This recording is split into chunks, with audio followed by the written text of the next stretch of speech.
Okay, and welcome to the live stream. Good morning, everyone. My name is Stan, and thank you so much for joining me on this wonderful and beautiful sunny Saturday morning in Southern California. I'm just going to make sure everyone is here okay, and let's make sure that you guys can hear me. If someone can drop again down the chat, if you can hear me, that would be awesome. Just want to make sure that everything technically is going well as per usual when we first start these things. It looks like we already have a great gift from Mr. Ian Mascal, who is a channel member. He was gifted 5 memberships to those of you who are in the chat, which there are 15 right now. So actually, there's a lot of chances for you to get those memberships. So thank you, Ian, for gifting those memberships. Really appreciate it.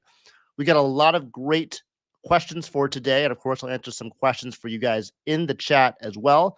Let's see who we got. We got Ian's here. He's saying, sounds good. Thank you for that, sir. And again, thank you so much for gifting those 5 memberships.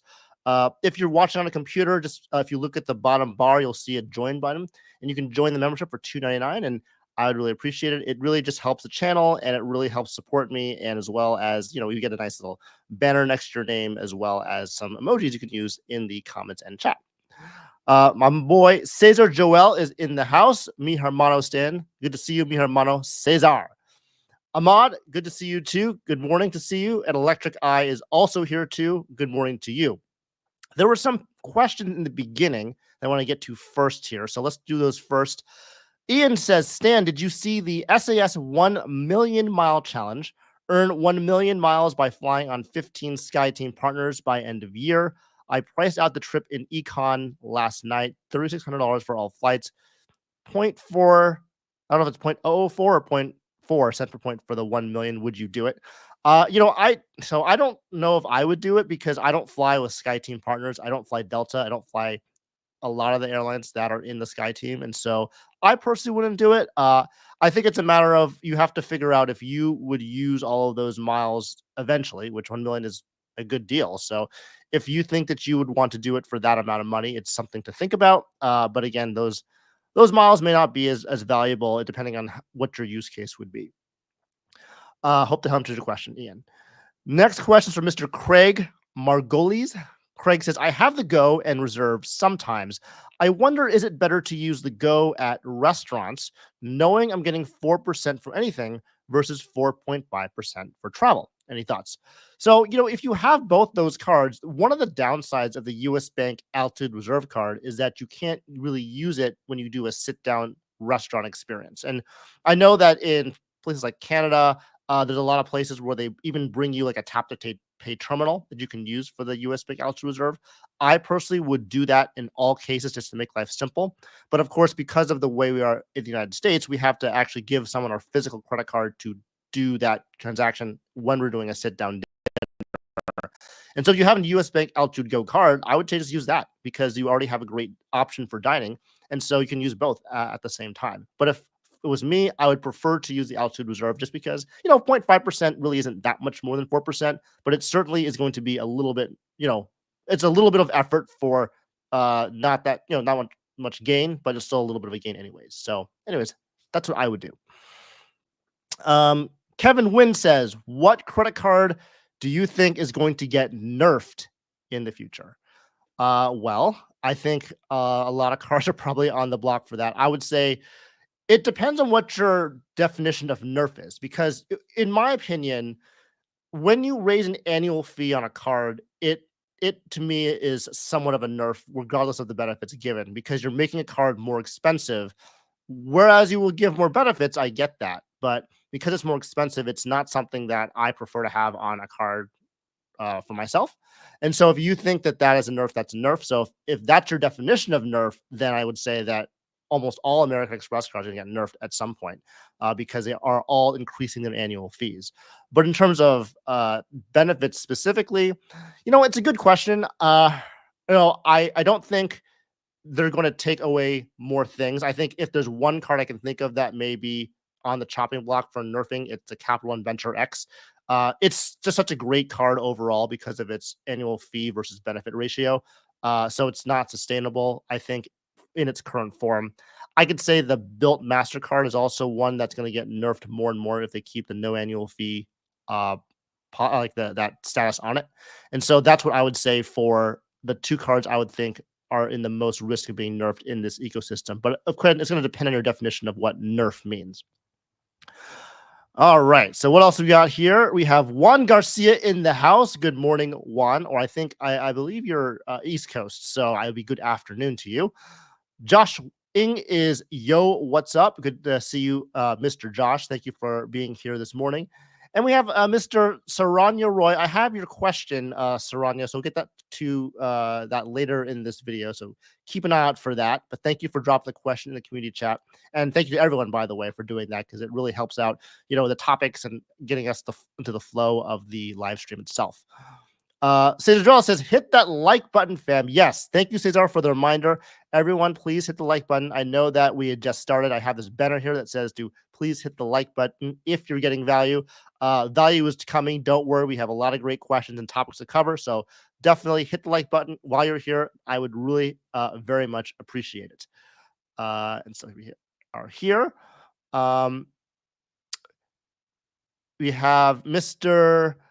Rodrigo Mendez. He asked, what's your 2025 strategy? And so I did do a video about this. I would want to say maybe 3 or 4 weeks ago. It's relatively recent. It's really like my titled my credit card roadmap, and it's pretty simple. There were 3 topics that I covered in that video. The first is I want to get Companion Pass. So the Southwest Companion Pass is something I want to put into my credit card strategy, being that I travel with Southwest so much. I think I get a lot of value from that. So I'm going to get the Priority and the Southwest Business Performance Card. So we will do that. The second is going to be to increase my hotel credit cards with their strategy. So I have a bunch of hotel credit cards. I want to add another Marriott card for a free night award. I want to keep going up the Hilton credit card ladder. Right now, my wife and I both have the no annual fee Hilton Honors card. And so we want to move that up to the Surpass next year. We're waiting for the right welcome offer for that. Hopefully one with a free night award. That's the one I really love. I know some people don't like the free night award, but I find it works very well in my situation. So I try to get those when I can. And the third one is to reduce annual fees. And so I don't know if you followed me on Instagram, but I recently went to the Centurion Lounge in Las Vegas. And it was a Sunday afternoon, so I get it can be really busy, but there was a huge line outside, and I was like, I don't know why I'm paying this $6.95 annual fee anymore, because the whole reason why I have this card in particular is to get into a Centurion Lounge, and I have to wait. Like, why do I even bother? I have other options. I can do other things with my time. And so I'm going to drop the Amex Platinum card next year, which will be good because that'll reduce my annual fees by $6.95. I also plan on dropping my Business Platinum card, which I still have. It's going to probably renew at the end of this year, and I'll drop that as well. So that's another almost $1,500 dropped in annual fees, which is pretty cool. And so I'm trying to reduce that for the next year. So that's really my 2025 strategy at this point. Juan Garcia asks, Stan, have you heard of a rumor that U.S. Bank will no longer offer a welcome offer on the U.S. Bank Out Reserve after November 18th, and that it will not be open to applicants? I have heard that rumor by someone who posted that comment on one of my last video. I have not looked into it seriously as of yet. That is about a month from now. If that's the case, that would be absolutely terrible, because this is by far the best card, in my opinion, on the market, at least on the cashback side. And so if that's the case, then, people who want to get it, they may want to have to do a Hail Mary application to see if they can get it in. But I would just verify the validity of that as truthful and not as a rumor. If you have like a quote or you have a source, if you could pop that down in the chat, Juan, I think we'd all appreciate that. But I personally haven't heard of it until someone commented on my video about it, which would be, I would not be in favor of that at all, because that is a wonderful card, and to have it not be available anymore is just too bad. Having said that, with the US Bank Smartly card is coming out. So that's going to be a new, interesting new feature or new card to see. Of course, it's going to depend on the amount of money you put with US Bank. So that should be, from what I understand, is rumored to release sometime this next week, although it may change, of course. So we'll see how that comes out too, but that's a pretty close analog to the US Bank Altitude Reserve card as well. So we want to keep looking at that card and that news story with great interest, because I want to make sure that we have the accurate information and we make sure that we strategize in the right way. John's here in the chat. Nice to see you, John, here. Appreciate the live chat. Is the upcoming Smartly card better than the altitude reserve for those parking 100K in savings? Will those points also redeem for 1.5x travel? So as far as I know, I don't think there's going to be anything involved with the altitude reserve, like real-time rewards. Sorry, the Smartly card will not be involved in real-time rewards. So I think it's literally just a 4% flat, which, I think that's fine. It's not as good as 4.5, but if it's 4% cash back and you can redeem it pretty easily for like a direct deposit or what have you, even a statement credit, like that would be really great because that would be everything, right? And that's pretty solid on a no annual fee card. They did also release, I looked at the website just recently. They did put on the bottom, there will be a 3% foreign transaction fee, which really sucks, but I get it because it's no annual fee card. That means that you just can't use this as like technically a catch-all credit card if you fly internationally or travel internationally. You have to have a substitute card for that, which kind of sucks because I like having a core credit card setup, which is pretty much universal, which happens right now with a lot of cards I have in my setup. So if I get the Smartly card, I'll have to make sure that I find a analog catch-all credit card with no foreign transaction fees. So there's that. We have a big super chat from Mr. Connor Hanley. Connor, thank you so much for dropping the super chat of $10. Appreciate that. Can't watch now, but can't wait to watch later tonight. That's excellent. Thank you for dropping that. We do have 2 questions for you on the community post that I will get to. So definitely watch the live stream tonight, and we'll make sure to answer your questions in vivid detail. So thank you so much for that. Chad's in the house. Big Stan. Hey, Chad. Good to see you, buddy. I haven't seen a video in yours in quite some time, but hopefully you're doing well, sir. And, hopefully we can see you put out some more content. And if you haven't checked out Chad's channel yet, I love his takes on things and his unique perspective. So definitely check out Chad's Money Minutes if you haven't already. We have Thizael here who says, good morning, everyone. New here. Hope to learn a lot. Well, I hope to give you some good value in this live stream, Thizael. So definitely keep watching, and we'll get to the presentation soon, and we'll be able to hopefully answer some good questions about credit cards. Let's see. We have Thizael also follows with a question: which credit bureau does U.S. Bank pull from when it comes to personal credit cards? Everyone's different depending on your location in the country. I live in Southern California, and they pulled Experian for me. Although I have seen data points of them pulling TransUnion for other users. So it depends really on the person. I haven't heard them pull from Equifax just yet, but if that's happened to you in the chat, by the way, just drop that down to let us know. So Juan Garcia just kind of verifies that. So I believe Juan is East Coast, and so he said he pulls from TransUnion. So again, it depends on where you're going to be positioned in the United States, and that's going to be where they pull your bureau from. We answered your question from Nassim. Hello. We talked about that already. Kevin Wynn says, what is your total annual fee right now for you, not including your wife? I would say for me, it's approximately $3,500. Now, that is very high, and I don't like that. And so I am trying to reduce that. Like I said earlier, my big strategy is to do 3 things: cancel the Amex Platinum, cancel the Amex Platinum Business, and then also I want to downsize my Bank of America Premium Rewards Elite to another card. I don't know if the U.S. Bank Smartly is going to replace that card or not, because I have to be approved for it first. If I get approved, then we have some options. But if not, then I'll probably keep that as a Premium Rewards card. I'll get a new one and downgrade the current Premium Rewards Elite card to a customized cash rewards card, just so I can make sure I get the bonus on the Premium Rewards card. That's kind of how I would do it. But that would really drop my annual fees by $695 plus $695 plus approximately $500. So, that's like almost half the amount of what I have now. So that's really what I'm looking to do, because just like, the economy is kind of the way it is. Like, we want to make sure that we ourselves keep an eye on our annual fee cards and downsize them when we think they're not getting us value. And I can tell you right now, Platinum's going to be value, Business Platinum's going to be value, and then Premium Rewards Elite is going to be value, but I think I could do it in a cheaper way. So Juan Garcia kind of follows up. I think frequent milers reported rumors that the Amex Business Platinum is extending the Dell credits until June 2025. Do you think they will do a refresh on the Amex Business Platinum? Yes, I think they will. I think they will do it by the end of the year, being that a lot of the credits are being refreshed. I don't know what credits they'll refresh to or what things they will do to it, but definitely keep an eye on that. I really do think that they will refresh the card with some new benefits. I don't know if they'll refresh in the way that they'll raise the annual fee. I don't know if they'll go that far, but I think what they'll do is they will refresh the current statement credits to see something that is more customary to what their audience could use. Because a lot of them right now kind of suck. Like there's an Indeed credit, which is useless to a lot of people. There's like this Adobe credit, which is supposed to be useful, but because Adobe like business or business teams, it's also kind of useless. And so I know there's certain use cases for them, but like those credits are there, but like nobody like in our sphere uses them for any reason. So really the only reason why you have the business platinum at this point is for that 35% airline redemption credit, or I guess the bonus when you get it back.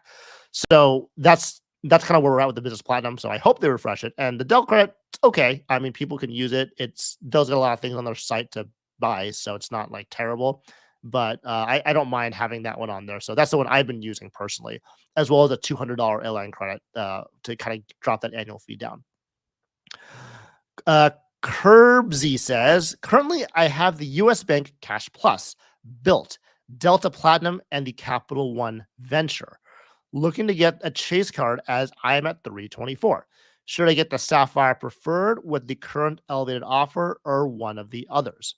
So it's hard to tell because I'm looking at your I'm looking at the 4 cards you have, and you've got 3 different ecosystems as well as a cash back credit card. And so it's hard to recommend a card if I don't know what your goal is or your strategy is. I think the strategy of getting a Chase card while under 524 is a good strategy. I think if you're currently in the beginning of your game and you don't have any current Chase cards, the new Chase Sapphire Preferred card is a good offer, especially with that elevated $300 travel credit in addition to the 60,000 points. So I think I would do that if you don't have access to Chase's travel partners yet. Otherwise, I would just tailor your thoughts and your welcome offer options to where you think you would spend the most in. So if you think you're going to get a Marriott a lot, there's a lot of good Marriott boundless offers and the bold offer. If you want to go to IHG, you have some of their offers there. I don't think they're elevated right now. And you also have other things like United, Southwest. Companion Pass is one that's kind of good at this time of the year. So there's a lot of options, but that's what I would say. But if you don't have any of those like co-branded cards on the top of your mind, I would just go with a Chase Sapphire Preferred.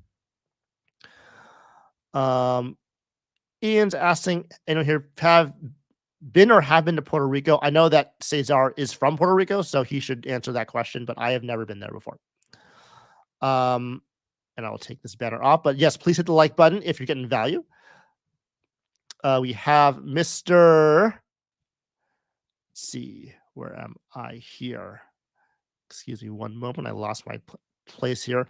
Nassim, hello. He's asking, how much does an authorized user cost?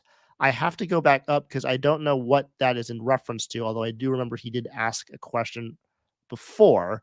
So US Bank. Okay, so I think it's talking about the US Bank Altitude Reserve. There is a $0 annual, no annual fee for that. So all authorized users on the US Bank Altitude Reserve are free, which is pretty cool. So want to get Altitude Reserve for your player 2? You can do that, certainly. By the way, though, if you do that, it will add to their Chase 524 status. So just be careful about that and just be cognizant of the fact that if you do AU someone from a personal card, they will likely have that added on to their report with the same date that you open that credit card. So if you open the US Big Out Reserve in February 2024, and then now you open up authorized user, that will show up as a February 2024 card. So that still will be within that 24-month period. So just be aware of that. Let's see here. We have some more questions here with Rodrigo Mendez asking, does Stan see himself abandoning Amex altogether in the future, including hotel cards? And the answer to that question is no.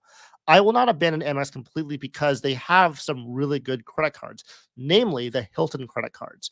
Those are the ones that I get the most value from. I like Hilton Gold, but there's also the Hilton Aspire card that had the diamond status too. Great welcome offers. They're always changing, always doing well with that. They also have the Bonvoy Brilliant card, which I think is a fantastic card to get that Bonvoy Platinum status. You have the combination of the Platinum, so the Bonvoy Brilliant and the Bonvoy Business to get the 40 Elite Night credits for the Titanium Elite status. So there's a lot of good strategies with hotel credit cards on the Amex side that I don't think I would give up. But I can see right now I have 5 Amex credit cards, right? And so they are the Bonvoy Brilliant, Bonvoy Business, Hilton Honors, Blue Business Plus, and the Blue Cash Everyday. Now, the issue I have right now is the Blue Cash Everyday is my oldest credit card at about 20 years old. And so I do want to keep that, but it is taking up a slot that I want to get for my Hilton ladder. So I am toying with the idea of removing the Amex Blue Cash every day so I can get like a Hilton Surpass or Hilton Business as like that final fifth slot. So I'd have two Marriotts, two Hiltons, and a Blue Business Plus. That's kind of like my setup for American Express. And so we'll see. Having said that, you know that when you remove or you cancel a credit card, it will remain on your credit report for 10 years if it has positive history. So I do have 10 years of additional credit card history to go on that Blue Cash every day as we move forward. But it's still kind of a hard blow to my credit average of accounts if you remove the oldest credit line.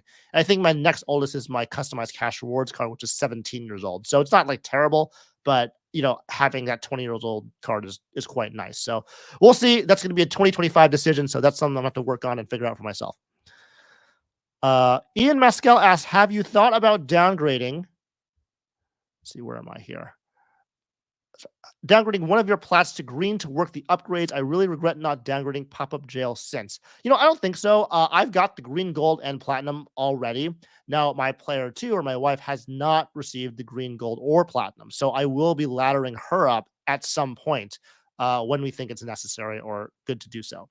So we haven't done that quite yet, but we'll see, how that goes. But I personally, I'm not going to ladder the MR point cards. I'm just going to basically use my wife's credit report for that situation. And then if there's a business platinum like offer that I get offered, I may take a shot at that too.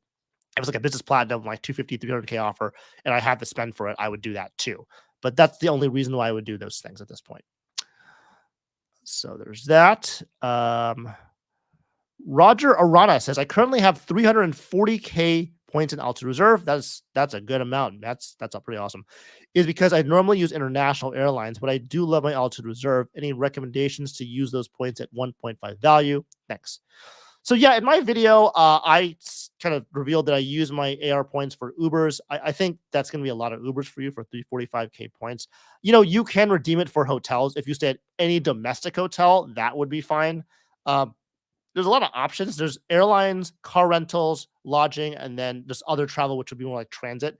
And so I would just figure out a redemption to do in the United States. Like, it has to be just one. And then you can use all of those points up and get that immediate value because those points are just sitting there and you want to use them. And so they're not worth anything until you actually deploy them. So I recommend just doing that. But my strategy would just be just pick a US redemption, which is like obviously not easy for you as someone who flies internationally, but I'm sure you do stay in US hotels at some point. So I would just use that as a redemption at some point, soon. Sammy J Travels asks, does anyone know if there is a number of ink cards that people generally start to see denied applications, let's say under the same sole prop? That's a good question. I don't know the answer to that. I would just keep a very solid, like every 3 months situation. I think that would be fine.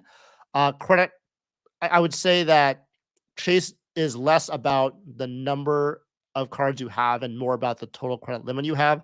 So if you want to maximize your chance of approval, just keep those individual chasing cards credit limits low, like around the 3,000 level, and then you'll probably be able to get more and more. It's also going to be limited by the reported business revenue on your application. So if you have 10,000 of business revenue, for example, like if you get 3 chasing cards at 3K a piece, that's like 9,000. So you're pretty much probably going to be done at that point. So it really also going to depend on that annual business revenue situation too. Kevin Wynn asks, which credit card do you think you need to refresh? I would just say all the Chase cards. I say that with tongue in cheek because they do need a refresh, but when they refresh them, they'll probably raise the annual fee too. So I did mention in one of my videos that I really liked how Chase hadn't refreshed their cards because basically they've now become, quote, legacy cards in that they've been the same cards for a while.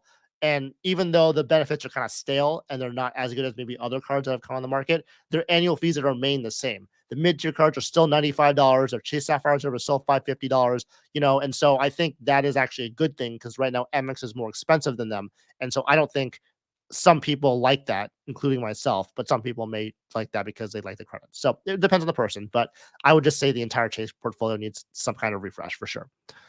Luke's Points and Miles is here. I'm late, but I'm here. Good to see you, Luke. I do have your question towards the end of the video, so definitely check wait around for that. Or if you need to watch it on the replay, let me know. We will be doing a very cool combination live stream with Luke soon, so get excited for that. I will not reveal the date of that, but it will be coming within the next month or so. So definitely, we're excited to do another roundtable discussion on our favorite topic and really do some really nice debates right before the U.S. election, actually. So quite, quite timely, which will be good. So that kind of gives you a little bit more timing on when the date's going to be. But I'm excited to work with Luke, and we'll definitely make that happen for you guys. And I know you guys love that kind of content, and so keep an eye out for that. But good to see you here, Luke. Dugraz is here. Dugraz, I got your question. You did post it 30 minutes before the live stream started, so I was kind of scrambling to get that taken care of. So I do have the question. I'll answer it for you, but it's just kind of like a one slider thing. But we'll get to that in a little bit later in this live stream for sure. Mr. Chad Pennycuff is in the chat. By the way, if you guys have any Disney questions, I know we get a lot of Altitude Reserve Disney questions. Chad Pennycuff is the pro and the master of Altitude Reserve and how to use that at Disney and Disney-related properties, whether it be cruises or Disney World or Disneyland. He's done a lot of experimentation and a lot of insider things. So definitely ask him the questions on his channel, which I believe is My DVC Points, and he will get back to you with any Disney-related questions. And I go to him too for my Disney questions as well, because there's a lot of is this travel? Is this not travel? Will this see 1.5x? Will it not 1.5x? Does it RTR work? Does it not work? So all those little things, all those minutia with this card, Chad knows. Definitely check him out. Welcome to see you. Good to see you, Chad. Thanks for stopping by. Luke's Points of Malice says 100 folks in chat, but only 15 likes. Slap that like button, boys. Absolutely. We have 120 people in the chat. Definitely, if you can, please hit that like button if you're getting value. We haven't started the presentation yet. We will shortly.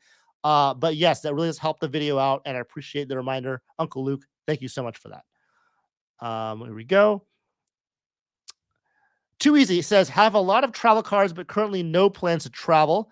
Should I switch to a cashback setup?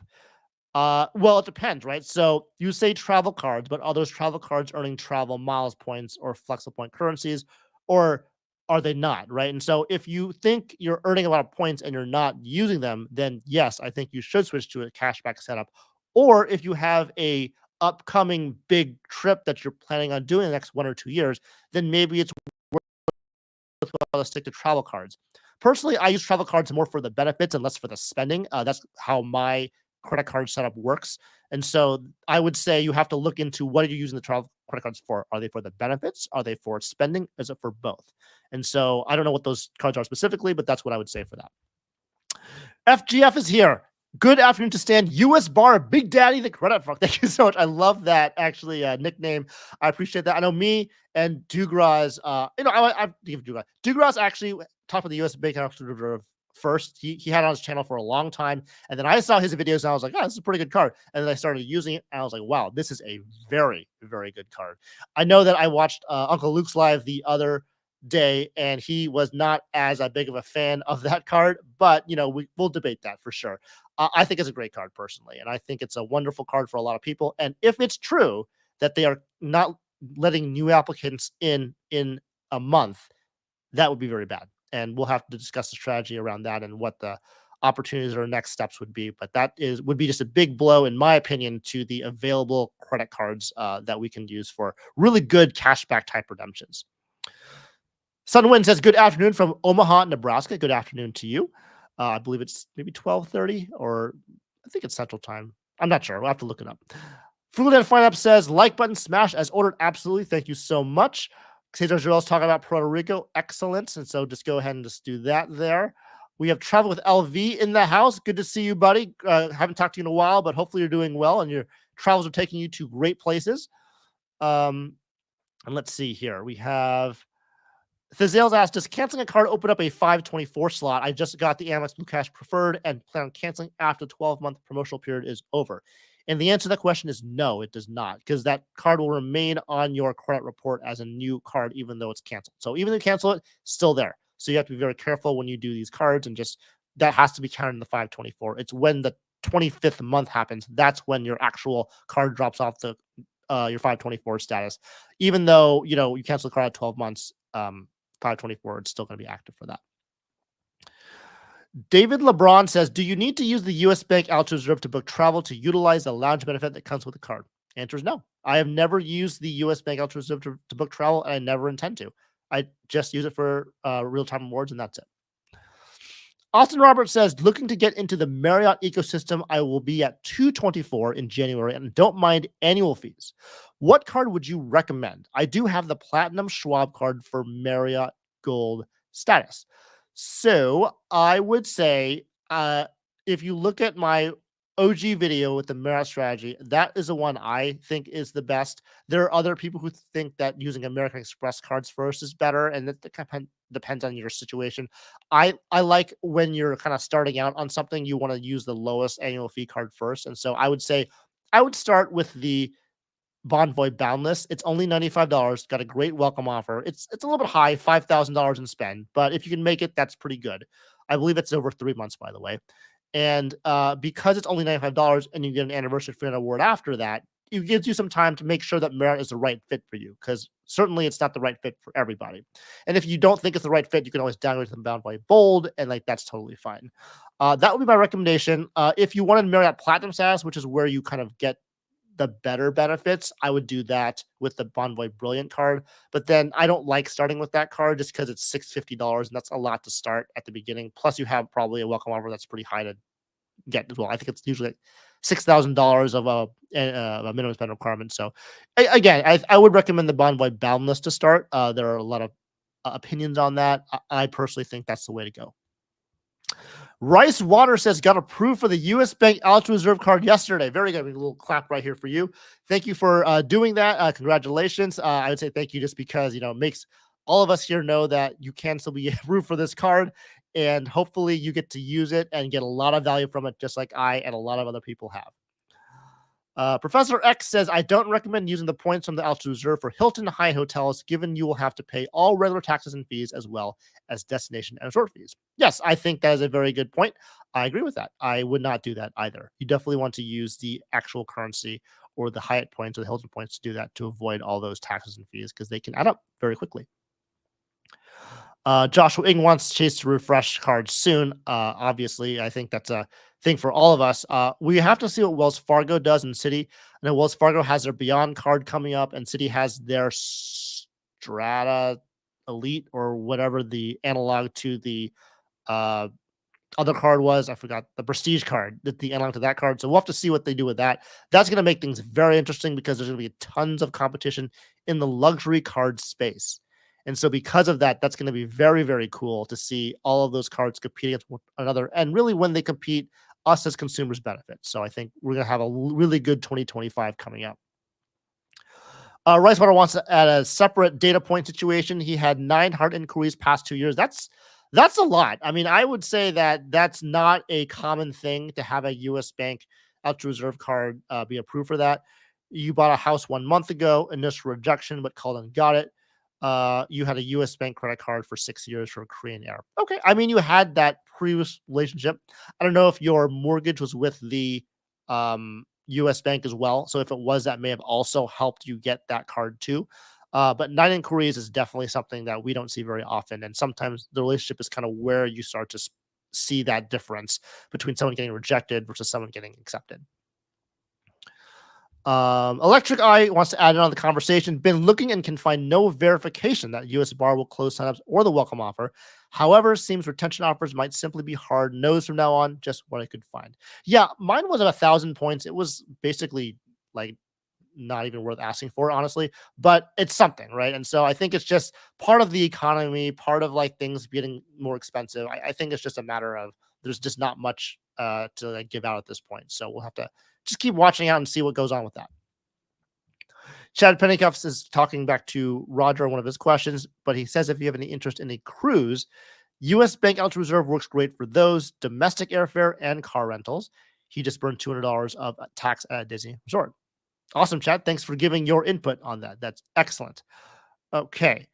Vernon Gomez in the house. Hey, Stan, I always forgot when you're live. Yeah, so it's always on Saturday. It's always at 10 a.m. Pacific Standard Time. It's not every Saturday, so I choose the Saturdays that I'm available, but it typically is going to be on a Saturday. But I'm glad to see you here, and thanks for that. All right. So Eric J asks, to get status with Hilton and Marriott using the Amex Platinum, do you book travel through the Amex Travel portal or hotel website directly? I have always booked through the hotel website, but then if you do that, you don't get the 5x on the Amex Platinum, so I use a different credit card. I've never used the Amex Travel portal personally, so I can't comment on that, but I'm sure a lot of people down the chat has done so below. So definitely let Eric J know if you get the status of the Marriott and Hilton if you book through Amex Travel. All right. Friends with Kobe says, I got the Alta Reserve because of your video. Oh, that's awesome. Thank you so much for that. It always makes me feel really good when you guys are benefiting greatly from content and really understanding what works for you in the credit card game, because there's so many options and there's so many ways to do this, but I just want to make sure you're getting the best value for what you're doing in your own life, and the only one that knows that is you. So I just show what I'm doing with my setup, what I think is best for me, and hopefully for those of you who are like me can really be able to benefit from that and those experiences too. But yes, I think it's a great card and hopefully it sticks around. All right, so Julia says, "Hey Stan, hope all is well. How do you see Amex, Chase, U.S. Bank offers? Do you count them against the annual fee? I have Platt, CSR, Brilliant, and they all save me $100 to $200 each for 2024."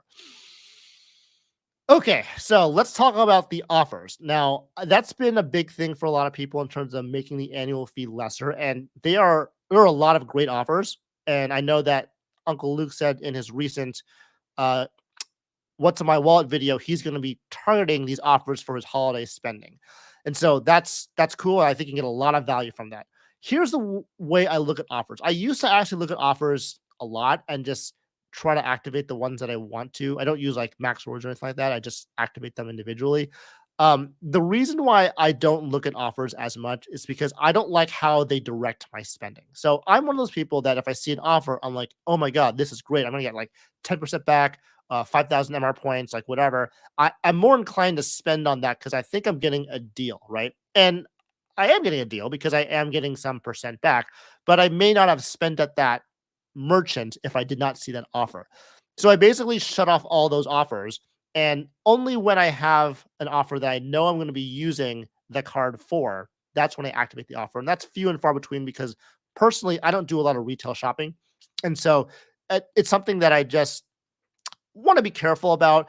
When you get value from it, do you count it? You certainly can in the effective annual fee because it is getting you that value if you are buying something that you already are buying. But I just know myself and I find myself wanting to buy things because it's a good deal. And like that's not the path I want to go down. Ultimately, we all want the same goal, which is to spend less money and earn points on the money that we're spending as much as we can. And so if you're adding money to what you're spending already, that's not helping you in the long run. And that's kind of my thought on offers. Maybe a hot take. I think they're great. Don't get me wrong. If you know how to handle your spending, then and you know how to handle it, that's fine. I just know myself, and I want to make sure that I'm using the offers in the right way. So there is that. Okay, I'm gonna keep going here. A couple more until we'll start the chat here. What do you think upcoming Citi and Wells Fargo premium credit cards? What do you think about them? And what are reward benefits? And what is going to be the annual fees? That's a big question. I am not that good with predictions, but I would imagine just in general, they'll be around the $500 annual fee range. They'll have Party Pass Select on there without restaurants. They'll probably have transfer partner access, and they'll probably have all the standard stuff you'd see on the CSR. That's generally speaking, in a nutshell, what I think is going to happen to them. Uh, I haven't really analyzed them in particular, like a lot of people have in the space. Like I know Matt Clausen, he's a good guy to go for predictions, and so he does a lot of deep dives in those. But I really don't take a lot of stock in predictions until like they actually come out. So that's kind of my thing. I know they're going to be strong cards, both the Wells Fargo and the Citi version. So we'll have to see what happens. So I'm very excited to see them come out, but it's only going to be a matter of time before they do, and then we'll see how that affects the market in general. I don't think they'll do the 395 like Capital One. I think that's a little too low. I think they'll probably go around $500. That's going to be, I think, the annual fee slot for that. Vernon Gomez says, US bar is the best. I keep going back and forth on what my second card is, that or the premium rewards with platinum honors. The VentureX with their price match works on the really sketchy sites when booked through the portal. Yeah, I mean, I use the premium rewards card with the US bar. I think it's great. I I'm looking forward to seeing what the Smartly card can do.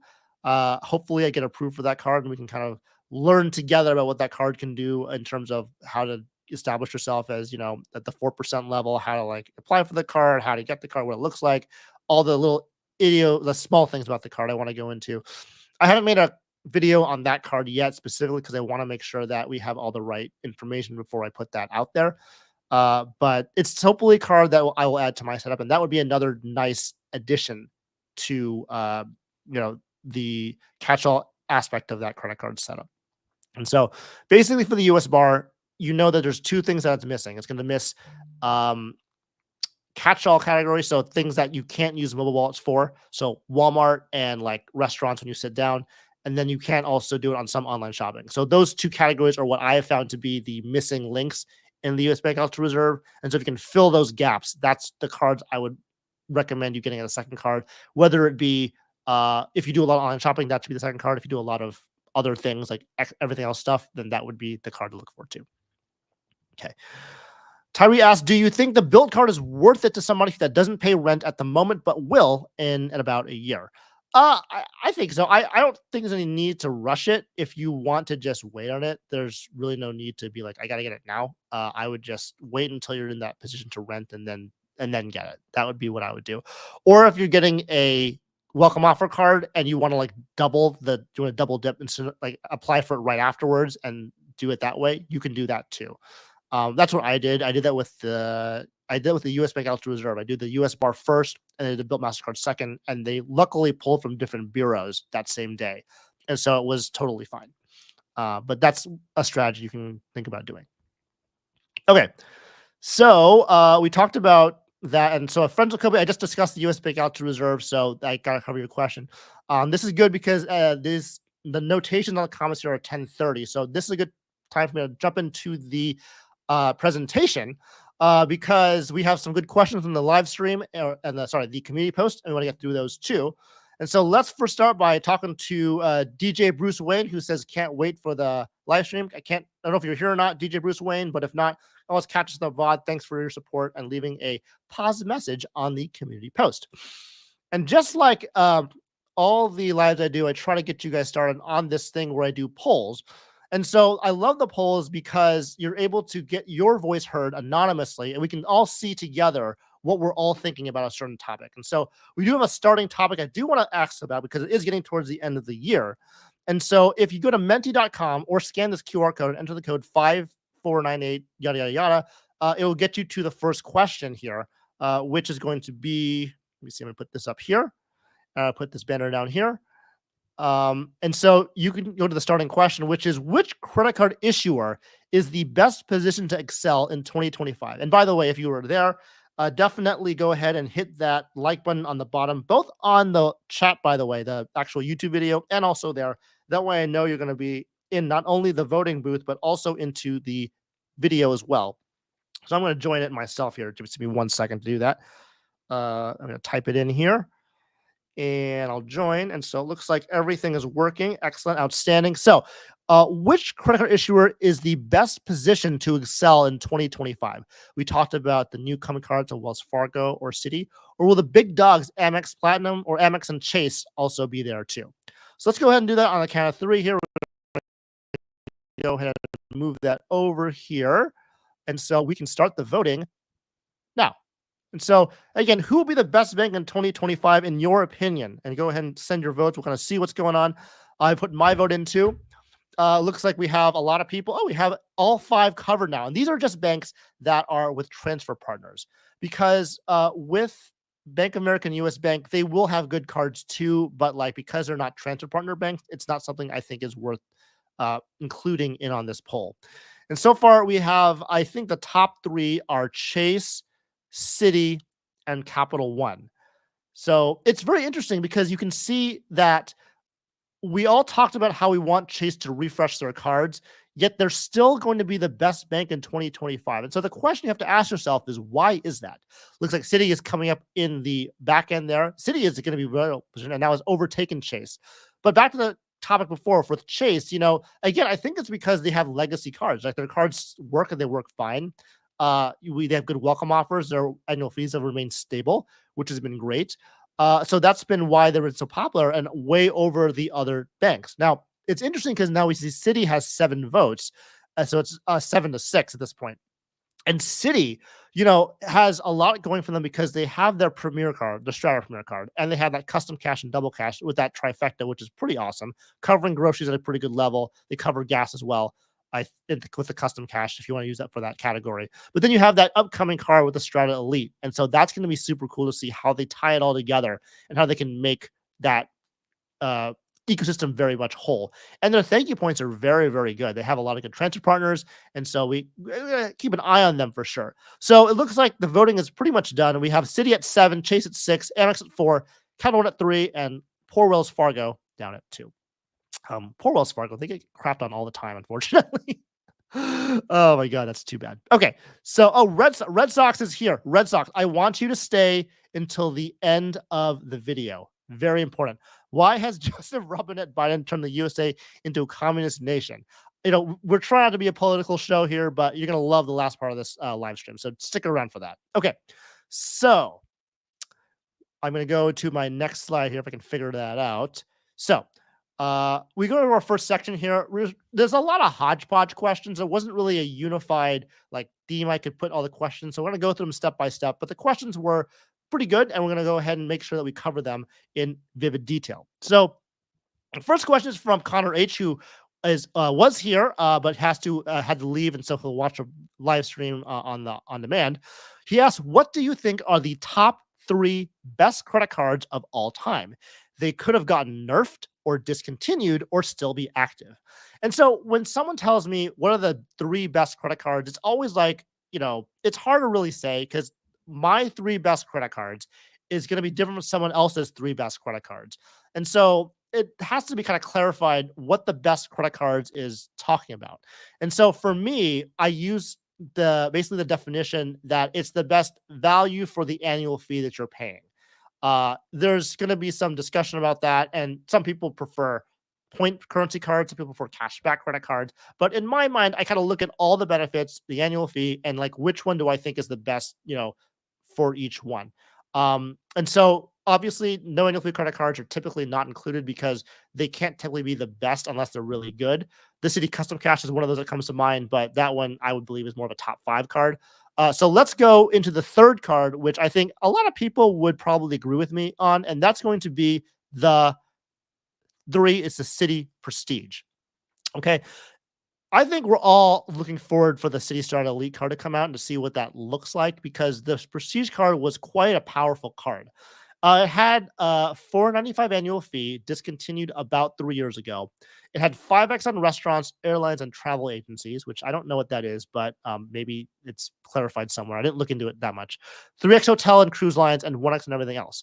The thing that was really making this card really nice is you got this 4th night free benefit when you booked on Citi Travel, and you had a four nights on that hotel stay. That 4th night would have been free. And so that's a really cool way to get some value out of this card if you book a really luxurious or costly stay that may have been something that you got a lot of value from.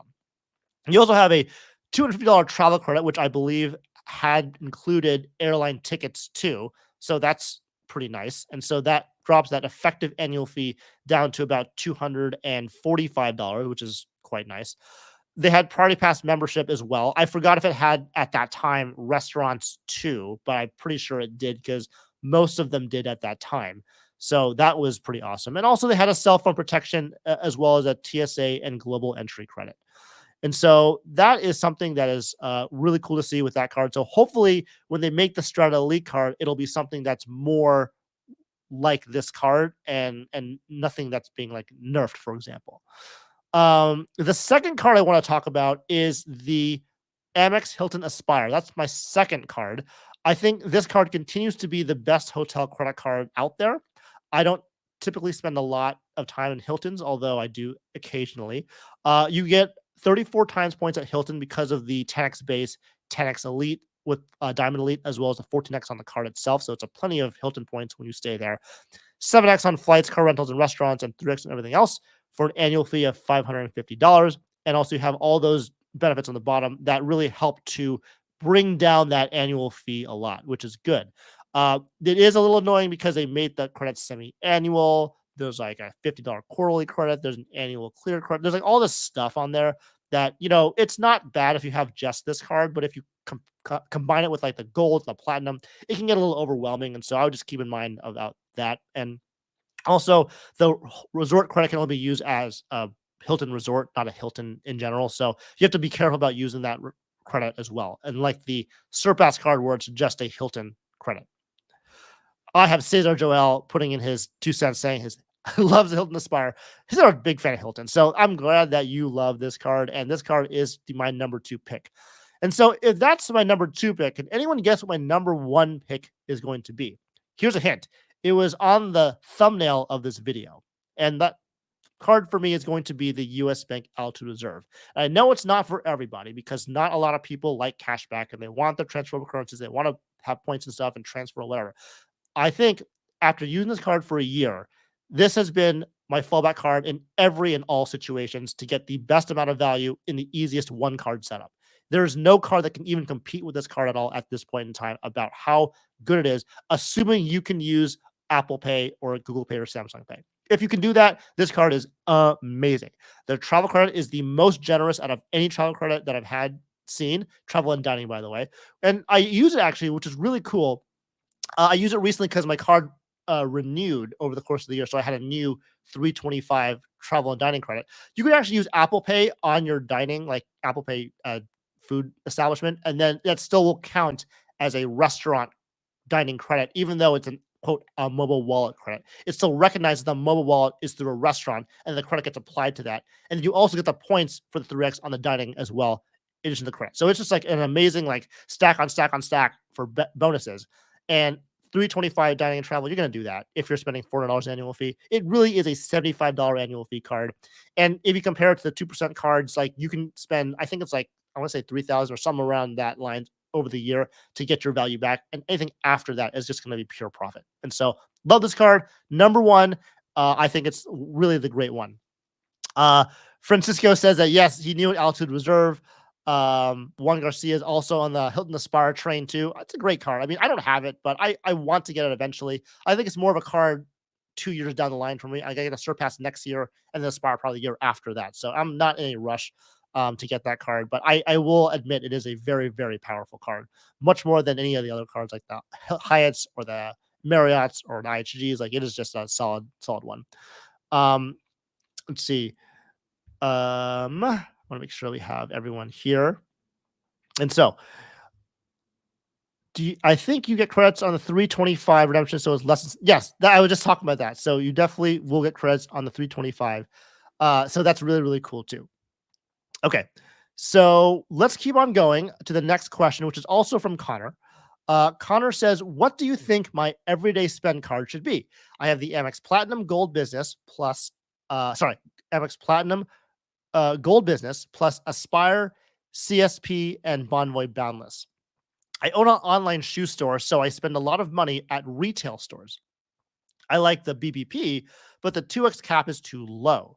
I was thinking about the US bar, but I would rather have a card with transfer partners.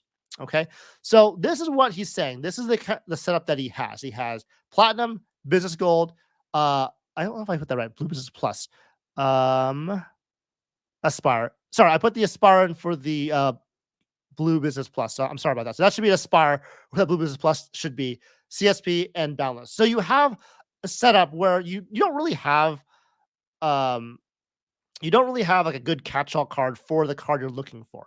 And so if you look at the next slide, I look at those conditions for that new card. You're looking for retail shopping. I think because you're having a lot of spend on the card, you're looking for a business type of card, so you don't have that on your personal report. You think the BBP cap of $50,000 is too low, so you want a higher cap than that. And you also said you wanted transfer partners on that card too. So the way I looked at it, there were 3 options you can choose from. I think they get increasingly better as you go up. So the first thing is called endless BBPs. And basically what that means is you're going to take a BBP and you get another one and another one. So now you, instead of having a 50K cap, you have a 150K cap. And yes, you can get multiple BBPs at the same business. But that will take up slots for American Express cards. So I don't know if that's something you want to do, but if the cap is the problem, just get multiple BBPs. All right. The second one, the strategy is going to be called go big or go home. So if you're putting a ton of spend, like 250K plus a year on the card, yes, it's better to get a BBP to get 2x points back on it, but maybe you want to go for that big bad Centurion card. I mean, not many people have that opportunity if they're not doing business spend. And so if you're doing a lot of cards, just take whatever card you have. I think you have the business gold card, and that's going to get 1x, so not great, but you will have the opportunity to go ahead to the um, Centurion card as well. And so let's go ahead and move on to the next strategy. And that strategy, I think, is the best one. And that's going to be strategy number 3, which is simplicity is best. And so I like this one a lot because the Capital One Venture X business is actually a really good card for this situation. Because what you see here is you get a really nice welcome offer, which is 150K miles for $30,000 to spend in 3 months. So certainly a lot of money, but if you're doing business spend, probably going to be very doable. You get unlimited 2x miles as well, and you get a $395 annual fee for that card. And Jason Law is here saying, and for the second strategy, fairly sure that Amex Business Insurance needs 1 million plus per year to be invited. Probably. I did not know that, so I haven't looked into it because I would never get this card myself, so I haven't really looked into it that much. I know you had to spend a lot of money on it. I thought it was 50K a year. Maybe that was many, many years ago. But the point is, if you're putting a lot of spend on your card and you're having a problem with it, you can go big or go home if you want to go for the Centurion card. But there's that. Not something that people can do very often, but definitely something to think about. And then strategy number 3 is, again, the Capital Venture X business. So I think this would be probably the next best card for you. You answer all the questions. You got a business card with no cap, good catch-all category for retail shopping, and it's got a good annual fee with transfer partners. So you've got all those things covered. I'd recommend that card for you in your situation, Connor, and hopefully you're able to get that card. So there's that. The next question is from Mr. Dalton, who has commented a lot on these live streams. So I really appreciate Dalton for the question.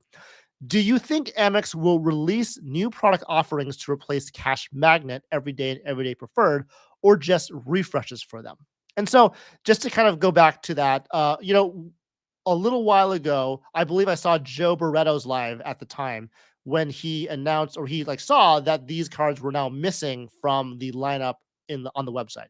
Essentially, they pulled these cards without much notice or fanfare. The Cash Magnet, Everyday, and Everyday Preferred cards, just you can no longer apply for them. You no longer exist anymore. And so this is basically what they used to look like. Okay, they were not very strong cards in my opinion.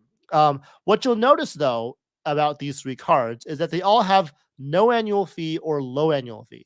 So I think MX is trying to shift away from these types of cards in favor of putting in higher annual fee cards that get you value. I think that's where they're going for, because that's where their target audience is. I think I saw on Reddit the other day that there was some news article saying that the whatever it is, the CEO or whoever was saying that their marketing strategy is working. They're getting a lot of Gen Z and millennial signups or something like that. They're getting a lot of signups in their target market with their new changes. And I think that that's great for them. And so I think they're encouraged by what they're doing. So they're seeing rising annual fees, more statement credits, more people adding their cards. They did say they are losing people in the Gen X, like the boomers generation, because we're smarter than that. Not to say that, those of you who don't, those of you who are Gen X and, are Gen Z and millennial aren't. It's just saying that we understand that sometimes doing all these credits is not the best use of your time. And that's to say also that those of you who are Gen Z and millennial have a lot of time to do these types of things. And when you get older, sometimes time becomes more valuable than kind of finagling with, what was it, 38 credits on the Amex Gold card at this point. So there's that. So that's kind of what I would say for these cards and what they're doing. So in response to the question about if they're going to refresh it or not, I think that there's going to be no replacements to these cards in particular, because to be straight up honest, those cards basically sucked. The only card that was really somewhat decent was a Everyday Preferred. If you use the card 30 times, you could get 4.5x MR points on your grocery shopping. But that was about it. But you had to use the card 30 times. And so I don't really know unless you put 30 bananas on the checkout counter just did it 30 times. Like, who wants to do that every month? Like, I don't, not me. So if you wanted to, you could, that was fine. But that's how I would see that going forward. I think that their current lineup catalyzed the cards. So you have the Blue Business Plus, which is like the best card for no annual fee. And it's like, why would you use any of the other cards, right? Because it gets more MR points for less work, no annual fee, right? And it's better than the 1.5% cash magnet card, which is totally useless because even that 1.5% is a statement credit. It's not even a direct deposit. So it's really one of those things. I mentioned already, Amex likes annual fees with credit, so that they're going to continue to do that. So if that's your jive, then you should be happy with that. If it's not your jive, like myself, then you should probably move away from that. And so that's what I'm doing. And so there's that.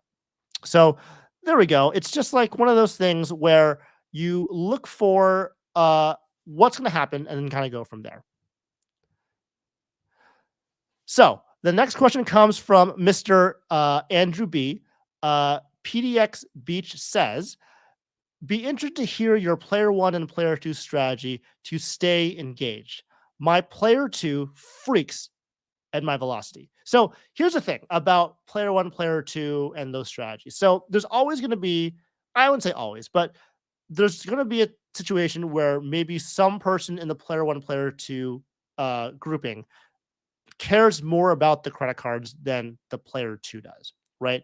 And so that's kind of where you have to figure out how to balance that. I think in the sense that for myself, when we look at communication, so my wife is my player 2, it's all about communication. And so what does she want? What does she care about?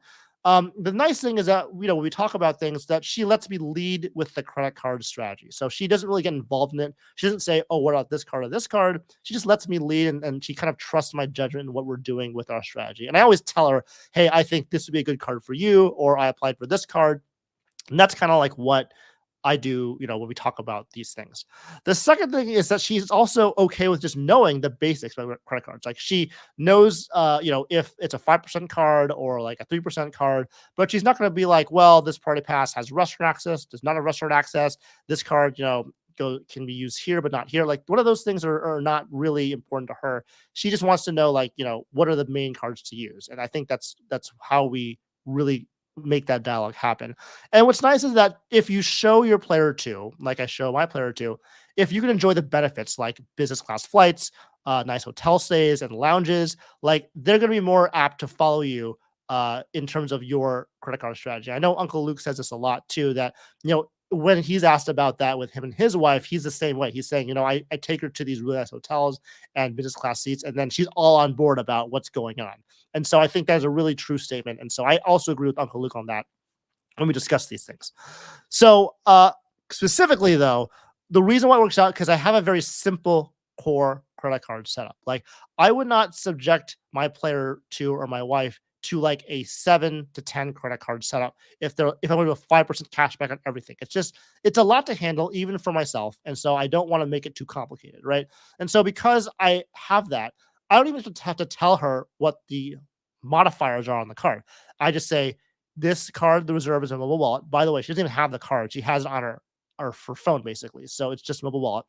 I say, here's the black Bank of America card. That's for everything else. So if you can't do mobile wallet, use the black card for everything else. But if you're shopping online, use the red card. So I say black card, red card, and then use your phone card. That's really what I do. And so that's kind of how I handle that with her. It makes it simple. Another thing that I want to point out too is that, when it comes to welcome offers, we all know here in this chat that we all look for the best elevated welcome offers, period, right? And we try to get the best one we can to the best welcome offer, like the minimum requirement that we can. And so basically, I say, because she lets me lead with that, I just say, hey, we have this Hilton Surpass card I just got for the welcome offer. We are like, okay, what is it? It's 165,000 Hilton bonus points for 3,000 spend in the first 6 months. Like, I don't really say that to her. I just said, here's a card, spend only on this card. And then she does it, and it's fine, right? So that's to make it simple and easy. I think showing it as an easy process for your player 2, and then also showing the benefits of what those processes can do for her and you, I think is going to be a great thing. I say her, but it could be him or her. I'm not sure what the player two is like for you, but I want to just make sure that you understand that it's all about communication. It's all about showing them how those points and how those cashback things you get can really affect your life financially in a very positive way. And so that's what I would say for that. Okay. Good. So that is that. We now have a break. So we're going to go ahead and go back to my pretty face here. I think I stopped at a certain point with the comments. And so I'm going to continue with the comments on here. By the way, I want to make sure that everyone's still in the chat. No one's chatting a little bit. So I'll just take this point here to say, please hit the like button if you're getting value. So I really appreciate you all for being here. It's been about an hour so far in the chat. There's 140 of you in the chat so far. So definitely hit the like button if you're just new here. And then we're going to go and get some questions as well. Okay. So we have, where are we here? At 10:30. Okay, here we go. And we're going to go ahead and say this one here. Rodrigo Mendez asked, do you see Chase going in the Amex direction, raising annual fee and adding a somewhat hard to use credit? I don't see that. I think that if they were to add credits, I don't know if they would do like the the semi-annual, quarterly, monthly situation. I think they would do more of a easier credit to use, but they may do statement credits while raising annual fees. So there's that. Clinton MacArthur just got the World of Hyatt card with 5 free nights. Well done. That's a great offer to get. So definitely congratulations. And hopefully you get those free nights and put them to good use. Salcido Photography says, what are some example use cases for mobile wallet pay that might not be obvious at first? Yeah, so I would say the one that caught me off guard for the first time was my car maintenance. So I took my car in for maintenance and I was checking out and it was obviously a couple $100. And I said, they gave me like this terminal. I was like, oh, it's tap to pay. So I was able to get 4.5x points back on my auto maintenance. And then also the doctor's office, they also have tap to pay too. So I can do that too. Or the dentist office, that happens too. So all these like very random things are really good to use for the US Bank Altitude Reserve. Get 4.5% cash back on those purchases. It's phenomenal. Very, very good. Andrew Lal asks, are you taking advantage of Robinhood's 3% match promo on IRA transfers? I am not. I don't trust Robinhood, and it's not for me, and so I just don't bother with them. Cryptic Galaxy says, I saw your video on why you don't have the CSR. Would you ever consider picking up the Venture X? Yeah, I would consider it. The only issue is that I don't have a need for it right now. I have a great catch-all card. I don't really need another points ecosystem at this point. And also they hard pull 3 times. And so all those things taken together, I just don't really need to have that card. But I would consider it. It's a good card. I'm not saying it's bad. It's just not a good card for me at this time. Professor X says, are you and Luke going to debate the Altitude Reserve? Luke is a pretty buff guy, so you and Dugraz can maybe tag team. Yeah, I know. I don't even know if me and Dugraz could even take him with the two of us like combined. Luke's a pretty strong guy. He is the strongest, credit card YouTuber here. So I would just, be careful with that. Although I think with Luke and I, we can debate with our words. I think that's better. I think it's how the debate should be, not kind of with physical strength. Although, yes, I think it's a good topic and we will eventually debate them. So that'll be really, really good to see. Okay. I lost my place. Give me 1 second.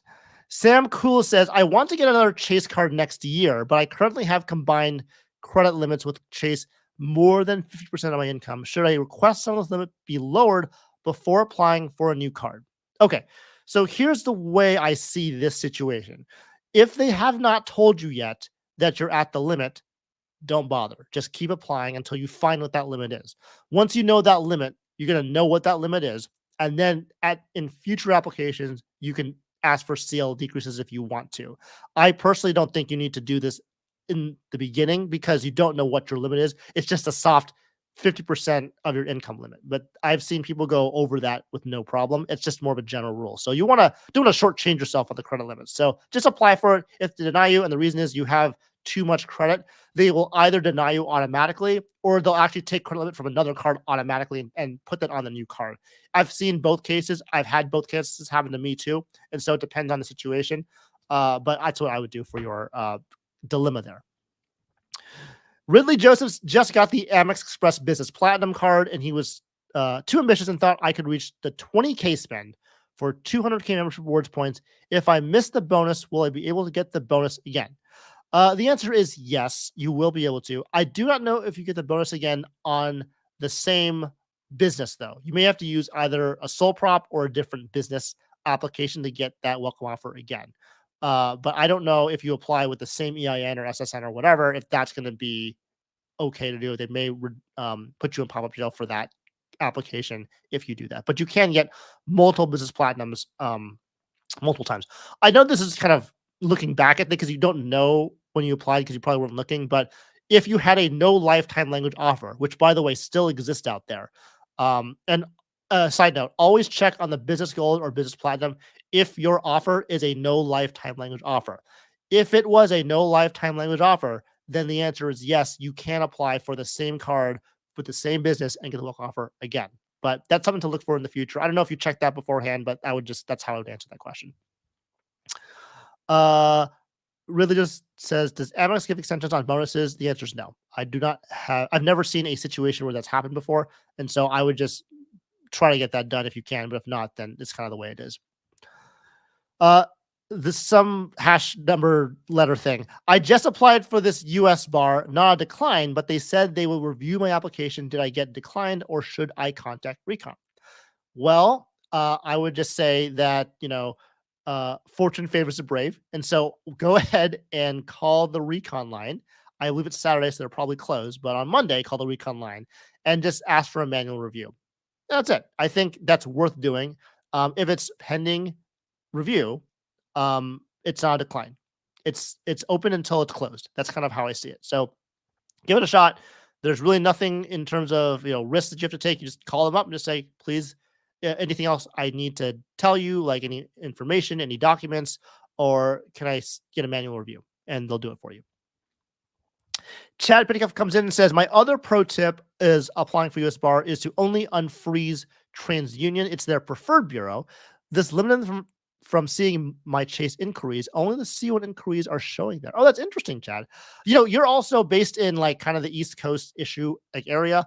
I mean, I got pulled on Experian too, but I wasn't pulled on TransUnion for a US bank. So I don't know if that worked for me. Maybe we'll talk offline about this because I do want to try to get the Smartly card. I want to maybe avoid the Experian because that has more hard inquiries on it. So we'll talk later, but I want to see kind of what your thoughts on that because that's a very interesting technique that I want to discuss with you further. Electron just also saying, yeah, call, talk to underwriting. Absolutely. Rice Water says the 900 inquiries is a bit unique. 6 of them were business related. So he's talking about before he got approved for the U.S. Bank Out Reserve for 900 inquiries. He said that 6 were business related, mortgage check on a car. So maybe it wasn't like a credit card inquiry. I think that's kind of what he's trying to say. And so in that case, I can maybe see it. But you also had that U.S. Bank relationship to start with too. So there's that. Let's see. So Francisco says, hello. Good to see you, sir. I'm doing well. Thank you. Hope you're doing well as well. And then Julia says, adding contact, the CSR offer was $100 in Chase travel, which I'm okay with. Brilliant is $100 off on $375, which makes my 3 nights in Miami even cheaper. Okay. Yeah, that's really good. All right. So let's go ahead and kind of move down here. Where am I here? I see. I just saw Luke's. Good. I'm glad to hear that, Luke, because I don't think me and Dugrass can take you in a fair fight. It just wouldn't happen. All right. So any questions here on the bottom? I'm sorry I had to skip a lot of people, but because I just have to get through all these comments and these community post questions too, just to make sure. I'll just take this one because his name is Stan. Sandbox Stan says, is there any credit card that I can get as a student who doesn't have any income? Well, there's a ton of student credit cards. I think if you start with a checking account, that like a student checking, that helps. I am not the best person to ask about this because I have been a college student like many years ago. But I know Spencer Johnson, for example, Matt Welcher, for example, they're pretty young and they would know a lot more than I would about the situation. But I would just say that any student credit card with a checking account is going to be good if you have no income. I think that's a good way to do a stepping stone. I know Bank of America has one. I know Chase has one. One is like Capital One has one too. And so just look forward to student credit cards and go from there. But nice to meet another Stan out there. So welcome to the live stream. So let's go ahead and go back to the um, poll here. I'm going to go ahead and do that. We're going to go to the next presentation here, and that's going to go with the next section. Again, another hodgepodge of topics here. And so the next question comes from Saranya, who I know was here at the beginning, but this is your question now. So hope you're still here. He says, avid listener, please keep up the great work. I have two questions. One, I find it very difficult to restrict myself from applying new cards throughout the year to go dry on my welcome offer. Is there any particular strategy or two for a continuous application minded credit card player? I'm at 1424. So Chase and Capital One, the high end cards are out of reach. Well, I would say pretty much all of them out of reach at that point. Open for business cards. Number two, player two is a steady player, but still going to be under 524 in quarter one. Post that, should she apply for Chase cards or the US Bank Altitude Reserve, given she already has the Cash Plus and some US Bank accounts? Your videos push us for the US Bank Altitude Reserve, but majority suggests for Chase ones. We are in a dilemma. Please help. And Saranya also says, here. Good. So I'm glad you're here. So let's talk about this, Saranya. So I will just first say that I am not the biggest fan of churning, right? I think that churning is a strategy. It's a good strategy to get the best return on spend for the spend that you're doing. So I will say, I want to hear from everyone first on this next poll. So if you haven't gone on this poll first, I want to know what you guys think about this. I'm going to go ahead and change the slide so we can see it. The question that I want to ask is to everybody is, does Chase 524 matter to you? And so again, if you want to join the poll, you can go to menti.com and use the eight-digit code to join to get on the polling here. Also click the like button there if you can see that. That way I know that you're here, which is awesome. But does Chase 524 matter to you? Because there's a lot of questions about that. Some people like it. Some people don't like it. They say just don't bother with it. Like, don't worry about it. But in your opinion, does it matter to you? And we're gonna start the polling right about now. So, does Chase 524 matter to you? I'm going to submit my answer, and then we'll kind of see what other people say as well. So here we go. Looks like we have most people saying yes, some people saying no. Let's kind of see what we have in the future, or if it's coming up. We have most saying yes, some saying no, but the majority says yes. And that's interesting because, again, when I saw 1424, it was a little bit concerning just because it was a lot. And of course, with the churning strategy, that's bound to happen no matter what. But it looks like for the most part, it's about 2/3 of you say that it does matter to you, and about 1/3 of you say that it doesn't matter. Okay, it's more even now. So it looks like it's about 10-7, which is pretty good. Still more in the yes category, less in the no category. And again, it's depending on what your strategy is going to be, right? The thing about Chase, I'll get to this later on, is that when you have no access to Chase cards, you lose out on their welcome offers when a good one comes up that you may have wanted to get. And so I want to stop the polling there. So about 18 of you voted, 10 say yes, 8 no. So it's almost 50-50, to be quite honest with you. It's not like it's very like definitive, like, oh yes, it's really important, or no, it's not. It really depends kind of what the situation is. And so we have a lot of people here saying that 524 matters to Obi-Wan Spiker at the moment. He says that Don Kim says yes, but depends on time. Welcome. Oh, hi, Don Kim. Good to see you. Francisco says yes, Chase 524 matters to me. I am starting my setup with them currently at 124. Oh, that's beautiful. Having 124 is something that we haven't seen in a long time. So that is awesome that you have that situation going on. So we're going to stop the voting there about 50-50. So 12-10. Pretty good. Not bad. So let's go back to this here. And so I want to say this in the nicest, most respectful, and constructively critical way possible as someone who doesn't churn very often. And I'm just going to tell you to calm the F down, because when you get to 1424 or higher than that, I think there's less of a strategy going on other than the churning, like, I got to get the biggest return on spend on everything, right? I'm more of a person that says, let's create a credit card strategy or a roadmap, like Spencer Johnson always says. Having some kind of strategy is important.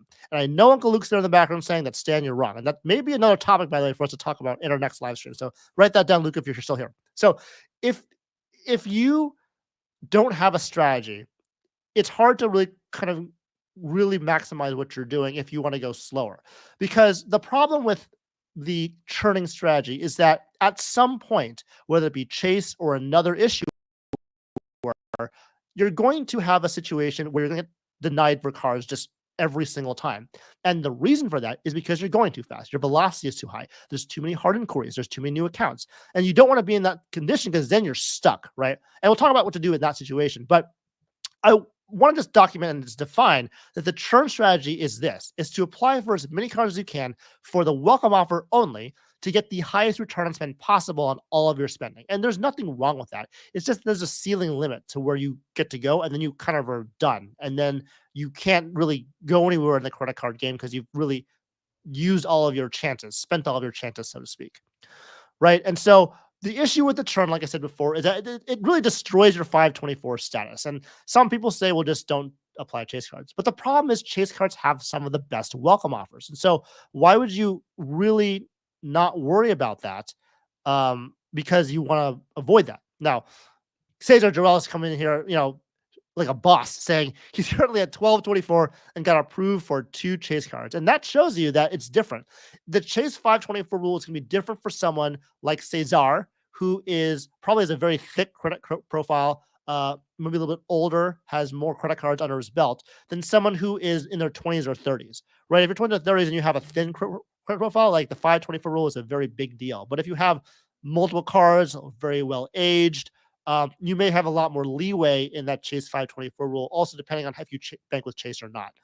And so thank you for pointing that out, Cesar, because there are exceptions to the rule, but this is kind of the general strategy I say to most people, because most people I talk to are mostly starting out in their strategy, right? And so the denials become more common, like I mentioned before. Cashback, if you want to do cashback and that's your thing, churning is a strategy, right? Because no matter what card you get from what issuer, you can get good return on spend, and the cashback is pretty basic. Spend $1,000, get $400 back. That's $400. So that's pretty good. 40% return on spend. That's great.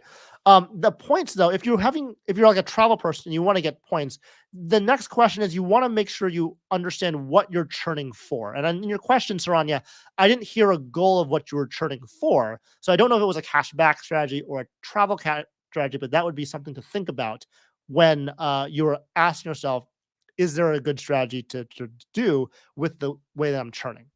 And so I'm going to give you 2 examples of why I think it's a problem. Now, I don't know if Chad is still here, Chad Pennycuff, because he's going to hate me for this slide.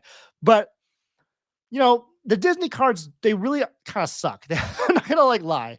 But I will say that these new offers aren't that bad. Are they worth a Chase 524 slot? Maybe not. But if you're doing a cashback strategy and there's nothing else to apply for, maybe there is. And so you can see that these new cards here, for the no annual fee version, you earn $200 after spending $500 in 3 months. That's a 40% return on spend. Very good. There's a very similar one to the Disney Premier version, which is the $49 annual fee one, that you earn $400 after spending $1,000 in 3 months as well. And so this is kind of the way that I would look at it, because now that you're over 524, specifically 1424, these cards are no longer available to you. And so that's kind of a problem. Having said that, if you're Cesar Joel or Sledge from the Sledging team, or even Luke, because I think Luke and then Chad from Chad in a Minute, they've all beat 524 in some way, shape, or form, right? But I would just say I would make sure that you treat 524 as a guideline and not as a rule. But I want to make sure that you just understand that these are possible denials. And if you get denied for them, you apply for them, you get denied, it's a problem, because now you have another hard pull on your account. It's a problem because you're not really helping yourself get those hard pulls off, right? And of course, I just want to make sure that we talk about 1424 being about new accounts, not inquiries. That's my mistake. I'm sorry. But again, it's about new accounts. But again, you don't want to hard pull on an account for no reason. Electric Eye says, $5 super chat. Thank you so much, sir, for that. Didn't realize this was going to be so encompassing. Thanks. You're welcome. That's what I love to do. Dive deep into these questions for your benefit. That's really what I'm here for. And so there's that. I want to make sure. Oh, here we go. Sorry, replies here says, I'm agnostic of point and cashback. Had only one strategy, no expense without sub, but I get where you're trying to establish. Oh, good. I hope it's really helping you churn in your mind. Like, what is my strategy? What am I really trying to do? It's not really all about just the return on spend, but like, are you trying to do something more with them? Get a lot of cash back, get a lot of points for a trip. That's really important. But move on to the next slide, which is also pretty important, is that before I go, I want to talk about Chad because he put something down here. My issue with the Disney promo is that I need at least $750 to get a new card. Okay, I mean that's fair too, because you do have to spend for the card, which is true. But again, I would just say these are good welcome offers. But you want to make sure you have ability to get the next card, which is going to be the ink cards. And I only show this one because right now it's the only one with an elevated offer. So the Ink Unlimited currently has that 90,000 UR points after spending 6,000 in 3 months. Very standard. We see this happen like throughout the year all the time. And so these are probably the best welcome offers in the game for what you're getting, right? No annual fee card, some level of spend, 90 euro points, $900 at 1 cent per point. It's very good. But if you're at over the 524 level, you're now locked out of them, supposedly. Exceptions apply, obviously. But I think it's a good way to think about what's going on here. So just keep on going and think about what you want to do with your strategy. I don't think churning is bad. I know there's a ton of churners in this live stream currently, so I don't want to like alienate you guys because what churning is good. But I just want you to have in the back of your mind a small strategy. Either it be, what is my goal with churning? Is it to get a bunch of points back or get a bunch of cash back, or what is it? Or is it something like, I really want to get this card for this benefit. How do I get there? So just, I would say favor strategy more than favor churning. In that regard, though, I will also say that I technically churn too, right? So I don't go that hard, but I do wait for a limited time elevated welcome offer. I do wait for the right moment to apply, and I do it in a way that I only apply for those cards at the right time. So even though I'm getting 4 cards a year, it's not I've thought about it in a way that I'm maximizing the welcome offer and getting the points back for a certain goal that I'm doing.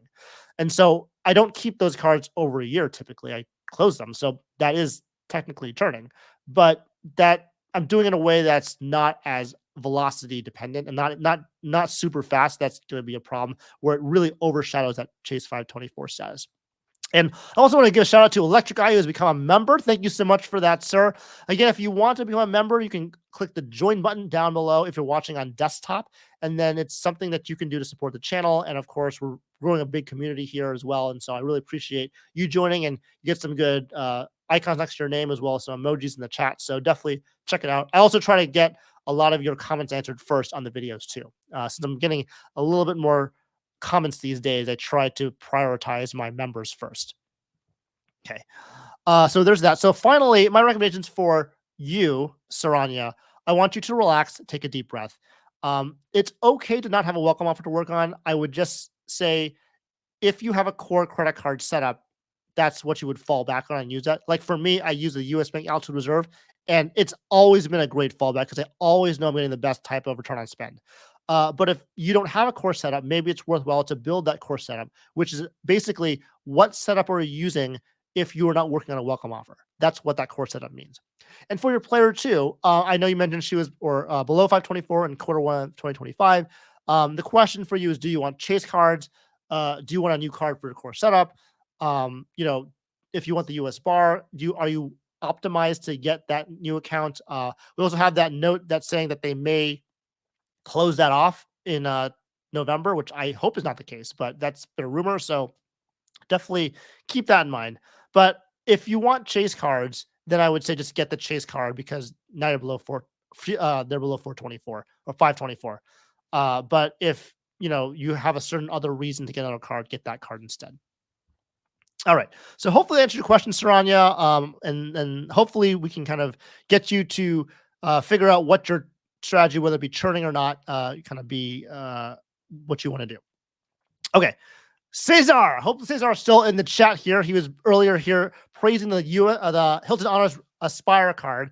He asked me, you can only have one card for the rest of your life, if I could have that, and that card could never get updated.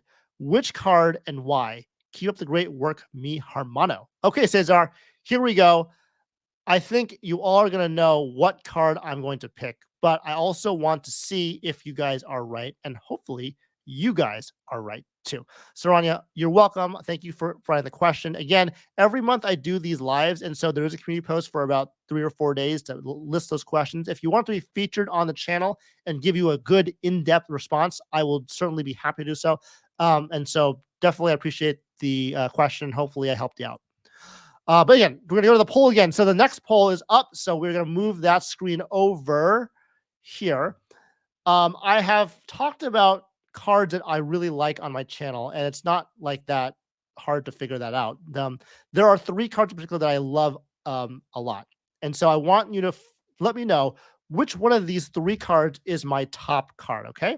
And so we're going to go ahead and move that to the next screen here. On the count of 3. By the way, if you have not yet joined, the code is down here on the bottom. If you go to menti.com and then you go ahead and join there, we can go ahead and get that poll started. Go ahead and hit that like button, not only on the video, but also on the poll itself, so we know that you're here. And so we're going to go ahead and move over that poll to now. Which one of these 3 credit cards do you think is my favorite?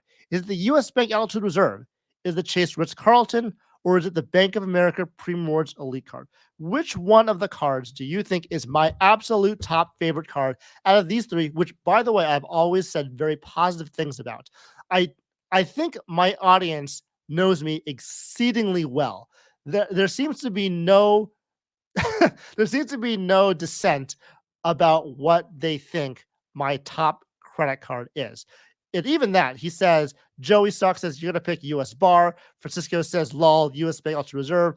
Someone says Ritz-Carlton, a good card too. Not going to lie about that. So we got 16, 18 people voting. It's about 20 people voting. So I think that's pretty good. I vote for Premium Elite. Also a very good card, by the way. So let's go ahead and stop the voting there around, that 20 people. Honestly, like there was I never had a landslide, but this is like insane, right?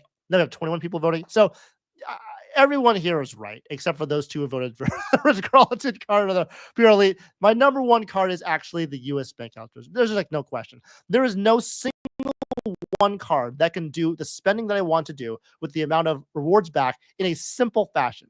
Every other card is great in their own regard, but you have to use them in combination with something else, right? You can't do, and sometimes there's like statement credits that are like really annoying to use, a high annual fee or what have you. You have to use them in like a trifecta. This card to do it all basically for me, and it's about 95% of my spending.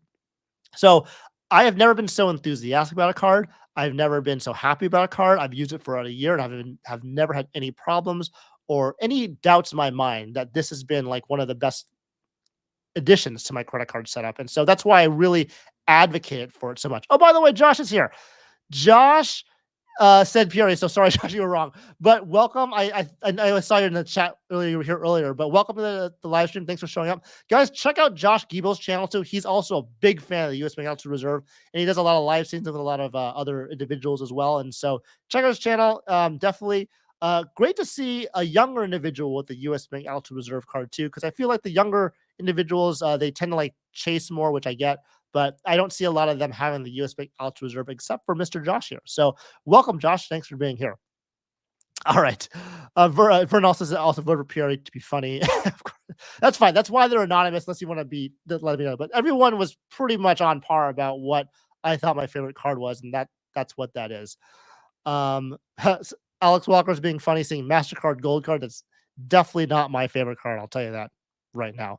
But yeah, so there's that. Cesar Joel's here. Thanks for answering my question. Hermano, of course, Cesar. Thank you for leaving the question yourself. Real quick here, I believe we have some more questions. Yes. So this is a quick one from today. Mr. Calder S has a question saying, hi, Stan. I want to start my Marriott journey with the Chase, Boundless, or Bolt, with hopes of upgrading to the Ritz card in a year. My usual spend is closer to $2,000 in 3 months. So if I got the Boundless, which by the way has that spending requirement of $5,000 in 3 months, I don't think I'd be able to hit the welcome offer. Would you recommend going for the Boundless and getting the anniversary free night, or the Bold with the welcome offer? And right now he's seeing a points with a free night. Either way, I'm seeing the Ritz as a keeper card, not either of these 2. Thanks. So the question is there. The answer is very clear. If you cannot meet the welcome offer, do not get the card. That's it. So because by saying that, the Bold is the card I'd recommend because you can take the Bold card and upgrade it in 12 months to the Ritz card if you want to. Now remember, there's certain things you got to worry about. You have to make sure that for 12 months, you got to make sure that you have at least $10,000 of credit limit on the card as well. So those two things are important. So if you don't have enough of that on the Bold, which you may not get because it's a lower annual fee card, you may have to either ask for CLI first or transfer some existing credit limit to that card to get above the $10,000 limit. But I will say, this is a pretty solid offer for a no annual fee card. I mean, you get one free night. I want to say it is 50K, which is not bad. Also, you get 60K bonus points, not bad. I know that you get automatic silver status. I want to say that's for the Bold, but if it's not, it's irrelevant because silver status is useless. So don't worry about that. You really are getting the card for the purpose of getting to a Ritz-Carlton card. So because of that, I would say definitely go for the Bold for sure. Okay. So that's that question. I also want to get to Dugraz's question. I don't know, Dugraz, if you're still here in the chat, but if not, just watch this on the replay. He did ask a question about the Ritz-Carlton card, so I put it here real fast. I know this is last minute, but do you think it's worth it to take the path to the Ritz-Carlton for someone like me? Or just stick with the CSR? Any harm in having both? I think the Ritz with downgrading to the CSP is ever so slightly better. Still have the insurances on the Ritz, transfer for partners with the CSP, and I have other ways to get 1.5x if needing portals. Aeroplan card, US Bar, Wells Fargo grandfathered card, etc. Thinking mostly domestic value to mid-range travel. So let's talk about that. Oh, by the way, Calder is here saying thanks. You're welcome, Calder. I'm glad you're still here in the chat for that. So hope you answered your question. I'm glad that you're still here. So for Douglas, for your question, so the Ritz card is basically a surrogate CSR. If you don't live in Austin, because you don't have access to the Austin Terrace Lounge, you have another UR card like the Ink Preferred or Sapphire Preferred for the transfer partners, and you don't mind losing the 1.5x UR point boost for the travel portal. I think the Ritz card is a great card to have. And actually, that's why I have the card, because I don't need the 1.5 Chase portal and I don't live in Austin. So the priority pass is identical except for that one small problem, that one small caveat. Having both is a little bit redundant. The only thing I would say is that if you want an 85K free on award, then I would see, for that reason, you could have the Ritz-Carlton card. But I would just say that having both, I think, is a little redundant. I would choose one or the other, in my opinion. In terms of what I think you should do, I think that if you don't travel to Austin often and you think that the other portals, like the US Bank portal, the Aeroplan card, or the Wells Fargo portal, if that's going to be sufficient for your domestic travel for redemptions, you can get rid of the CSR, no problem. And the Ritz-Carlton would be a good card for you for the Priority Pass access. Of course, doesn't include restaurants, but does include the Sapphire lounges, except for the Sapphire Terrace in Austin. That's what I would say for that question. So I would recommend the Ritz-Carlton card for you, Dugraz, also because it's $450 and it is less than the annual fee of the Sapphire Reserve, which is $550, knowing that there's like those travel credits. So effective annual fee, $250 on the Sapphire Reserve, $150 on the Ritz-Carlton with the $300 incidental credit. I mean, that's my opinion. But if anyone else disagrees, let me know. I think that's how we should go. Okay. Francisco asked, does the Ritz-Carlton get access to the Maple Leaf Lounges in Canada? I don't believe they do, at least not that I've checked, although I haven't looked into it more, but I think that's more of a Chase Sapphire thing. So there's that. Okay. So that is Douglas's question. We also have questions from Stephen V. Do you think the changes Southwest Airlines is putting in place to help increase revenue will impact the way people are able to earn Companion Pass in 2025? In other words, do you think the strategy for earning Companion Pass through the welcome bonus of one personal and one business card is at risk? I'm going to go ahead and say most likely not. So right now what he's referring to is if you're doing Companion Pass, you can get one personal and one business, and then the combined welcome offers will push you over the top of the welcome offer of the Southwest miles needed to get to the Companion Pass through the point system. So you would typically need 135,000 as shown in this slide here. But if you have a priority card, like a personal card with Southwest. Sorry, not priority, just a Southwest personal card. It will drop by 10,000 to 125,000 points. And so by doing that, you get the companion pass. Do it in January. You'll get it for January of all the first year and also the next year after that. So that's the time to do it. I personally don't think. Oh, by the way, this is like a screenshot from my own personal like Southwest account. So I have 40 flights that we qualified for A-list preferred just now, which is amazing. But you can see I'm not really that close to getting companion pass just based off of my personal uses. They did have a website, which I believe is southwest.com/experiences, where they document all of their changes they're doing. One of the things I noticed was there was no mention of changing the companion pass just as the companion pass in general, or also how you can earn it. So I don't think there's going to be any kind of changes to that. It would be one of a very negative change, in my opinion, if they were to do that. And I don't think they want to do that either. So I think the strategy that we're using now is going to be fine. I will also say, though, if you look at the second point there, they say all Rapid Rewards credit card holders will receive details in early 2025 on how their card benefits will be enhanced with our new changes. Enhanced is like a quotation mark. We'll have to see if it's enhanced or not, but we'll see. Until then, card members can continue to enjoy the benefits they currently have on their card. And what's exciting is that I will have both the priority and the performance business cards at the time they do their switcheroo. So I will tell you personally with experience what those changes are and how it affects me as someone who flies Southwest 90% of the time when I go traveling. And so it'll be interesting to see. But my answer to the question is going to be no. I think it's going to be fine. We have no problems with that at all. Chad's here. He says, my source is tight with Southwest Airlines saying no changes to this companion pass strategy. It's good. I don't think has only a need for that. So I'm glad to hear that you are also confirming that with me, Chad. Also, there's 150 of you in the chat here. Thank you so much for being here. Real quick, go ahead and press the like button if you're getting value. I put a lot of work into these slides to make sure I answer questions in vivid detail. And so if you could do me a quick favor and just hit that like button, I'd really appreciate it. Thank you guys so much. So there's a lot more questions to go. So we are just going to move right along here to our next question from Stephen V as well, who asked, when should we expect to see all the major vendors release their best end of year credit card offers? And I will say it's not really a hard thing to think about. I don't track this myself and like really look. If you're looking for welcome offers, I feel like they happen all year round. And so you just look for the ones you're looking for. If you're thinking about credit card offers, like the actual like activated offers for the cashback or points, I mean, it's pretty simple. It's usually around Thanksgiving. So this is a picture of, I would call him Tommy the turkey.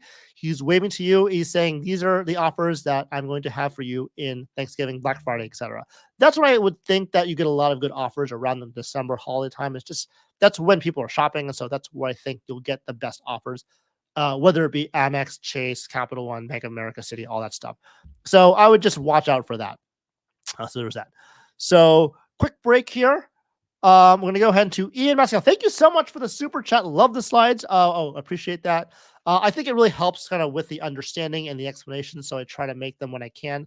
And so I'm glad you like them. Thank you for the feedback. And thank you again for the $2 super chat.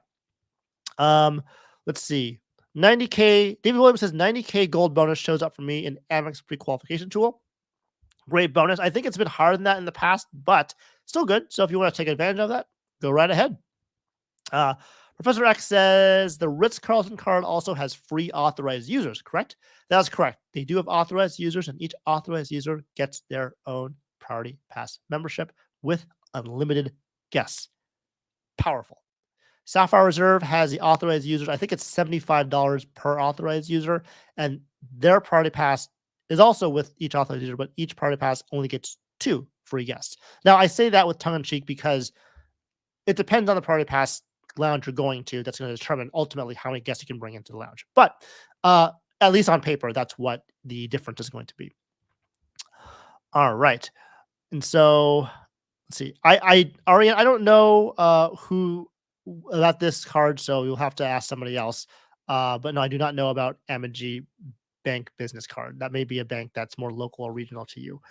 So I'm going to keep going with the slides here just real quick because we are kind of getting towards the top of the hour here. And I want to make sure that we respect everybody's time here.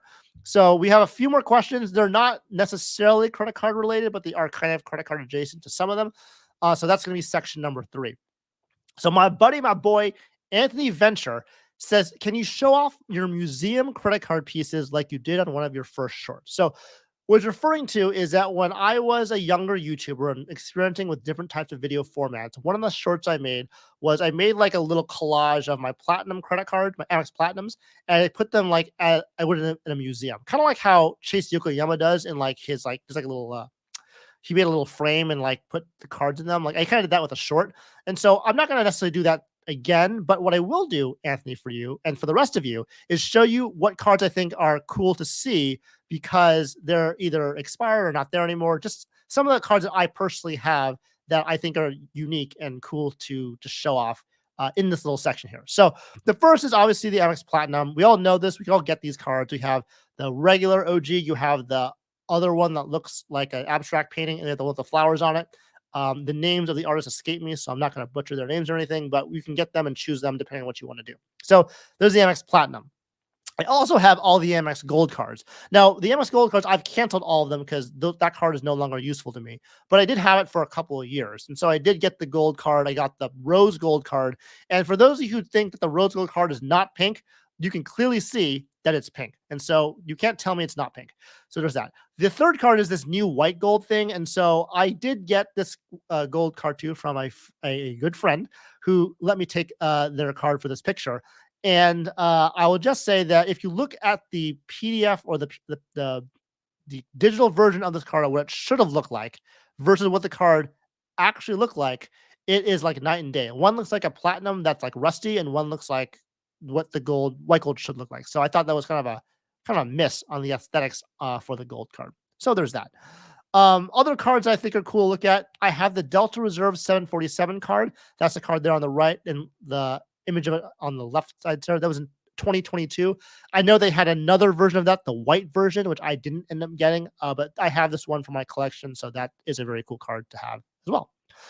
We have the Authorized User Business Green Card. This is what it used to look like before they switched the Authorized User on the business card to just the companion white card. So they used to have raised numbers on them. They don't have that anymore, but that's what that business green looks like. I want to say this looks very similar to the actual business green card, which is very confusing. And so that was, again, this is the Authorized User version of the business card before it got revamped to the white card. I also have the Hilton business card before the refresh. So before it looked like this, I thought this looked better, my opinion. The other one looks more corporate. It looked kind of like not that exciting. I like the waviness in the Amex business cards and the other versions, but I have an old Amex business card because that's what I had. And so they had the raised numbers, which obviously wasn't perfect. So I'm glad they got rid of that part of it. But that's what these cards look like. It's a good keepsake from when it used to be the Amex Hilton business card. Also, funny story. It's always funny when you order a new card from American Express and they ship you an envelope being like, please send your credit card back in this envelope. And I'm like, I'm not doing that. I'm keeping them because I like to keep pieces of history. Why would I send my card back to you? No. And I throw that envelope in the trash. So it's fine.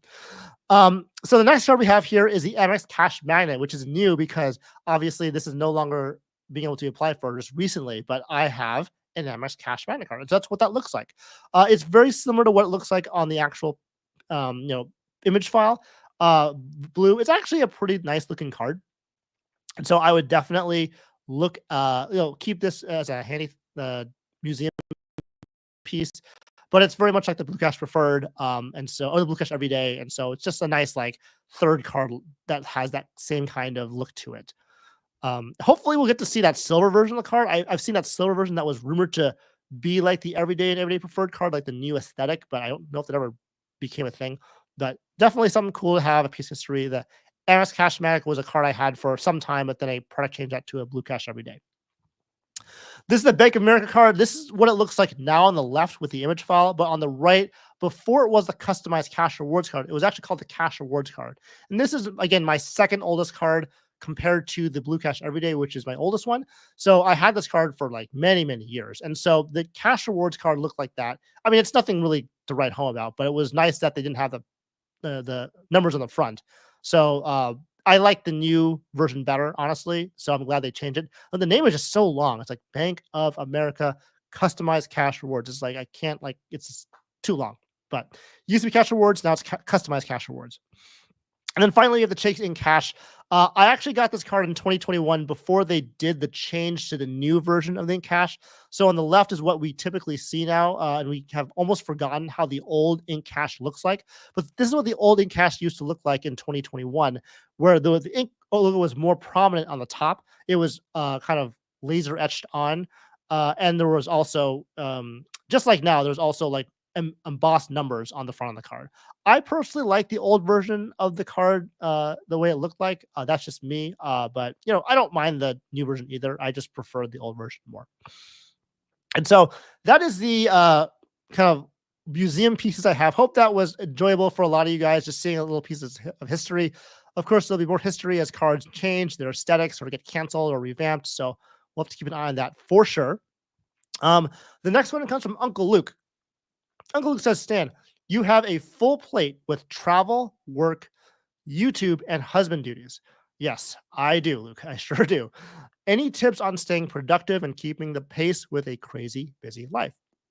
And so we had a similar question from Monty last week. And basically, it kind of boils down to this. And so, what I would say is that when you were younger, you have a lot of time and you don't actually realize how much time you have until you get older and you look back and you say, wow, I was not doing a lot of things when I was younger. I should have spent more time doing more productive things. Uh, as I've gotten older, I have found that time has become more valuable than money. Of course, that also is because, money is not as much of an issue for me. So I get that part of it too. But in general, I think time does get more valuable than money as you get older. And so because of that, I think it's really important to keep a schedule. It helps you figure out how you can structure your life around YouTube specifically, because it is like a second job. Doing these videos is work, and doing quality videos is even more work. And so I try to release as much quality videos as I can.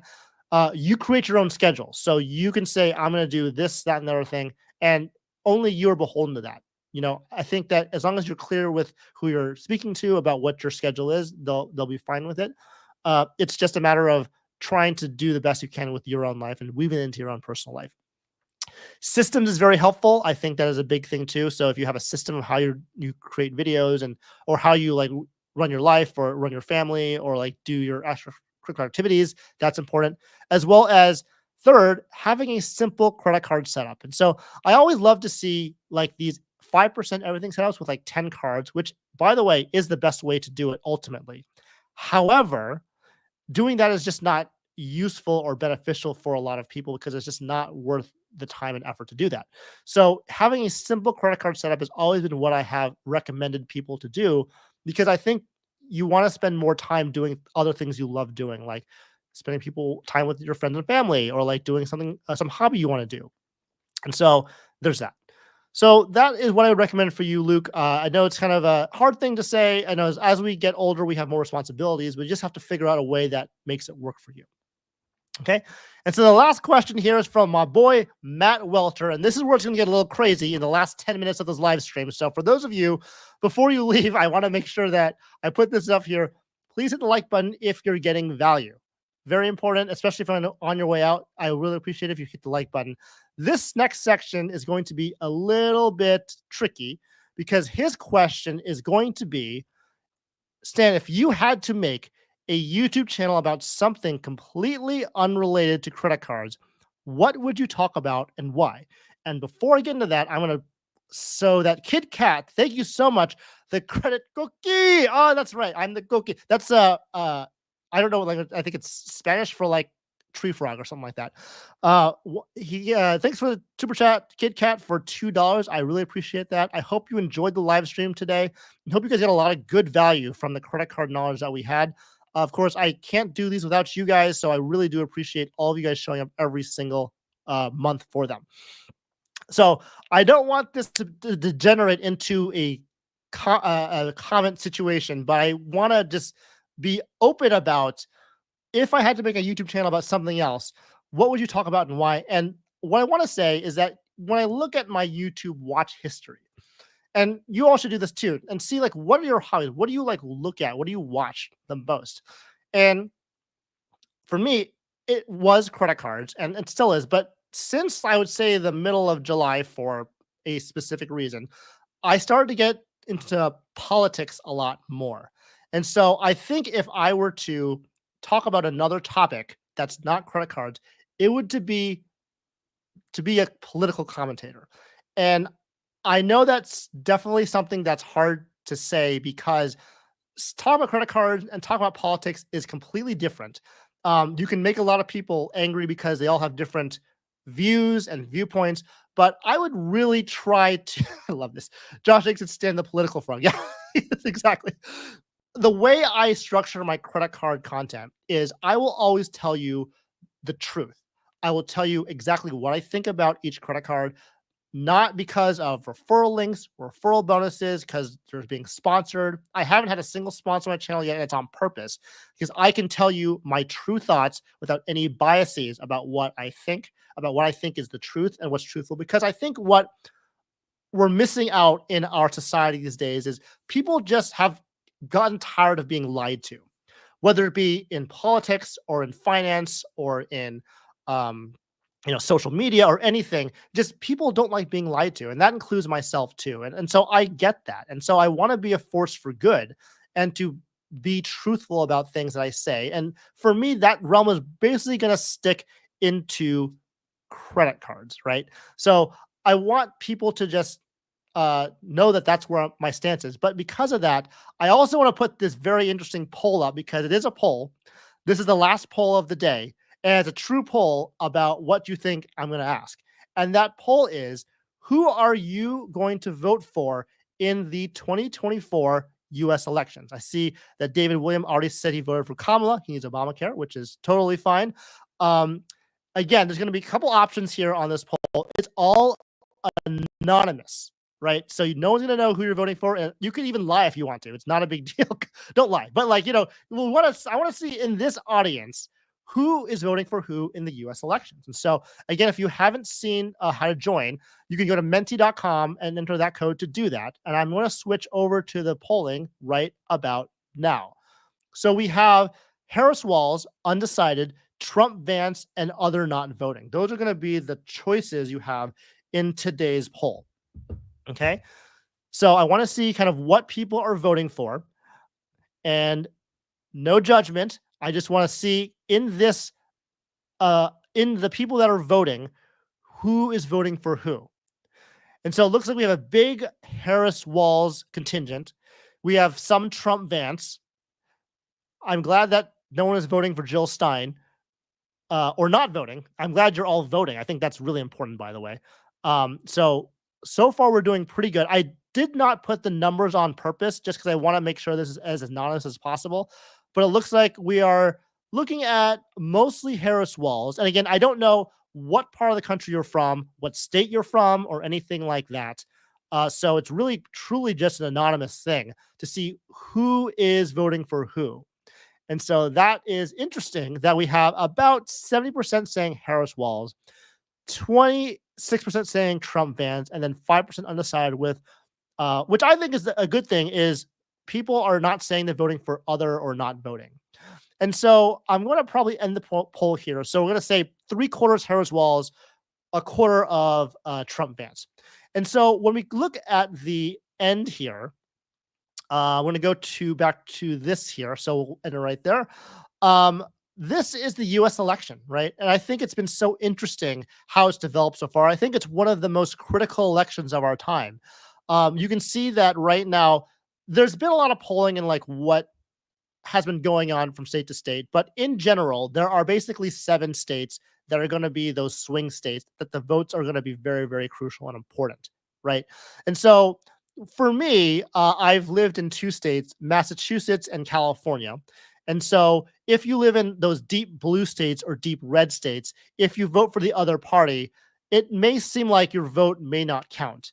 And I can see why you would think that. But it's really important to see that I think every vote is important. Every vote is important and every vote counts, especially so in the swing states. But I think that making your voice heard, and I'm very happy to hear that on the poll, at least, everyone was going to vote.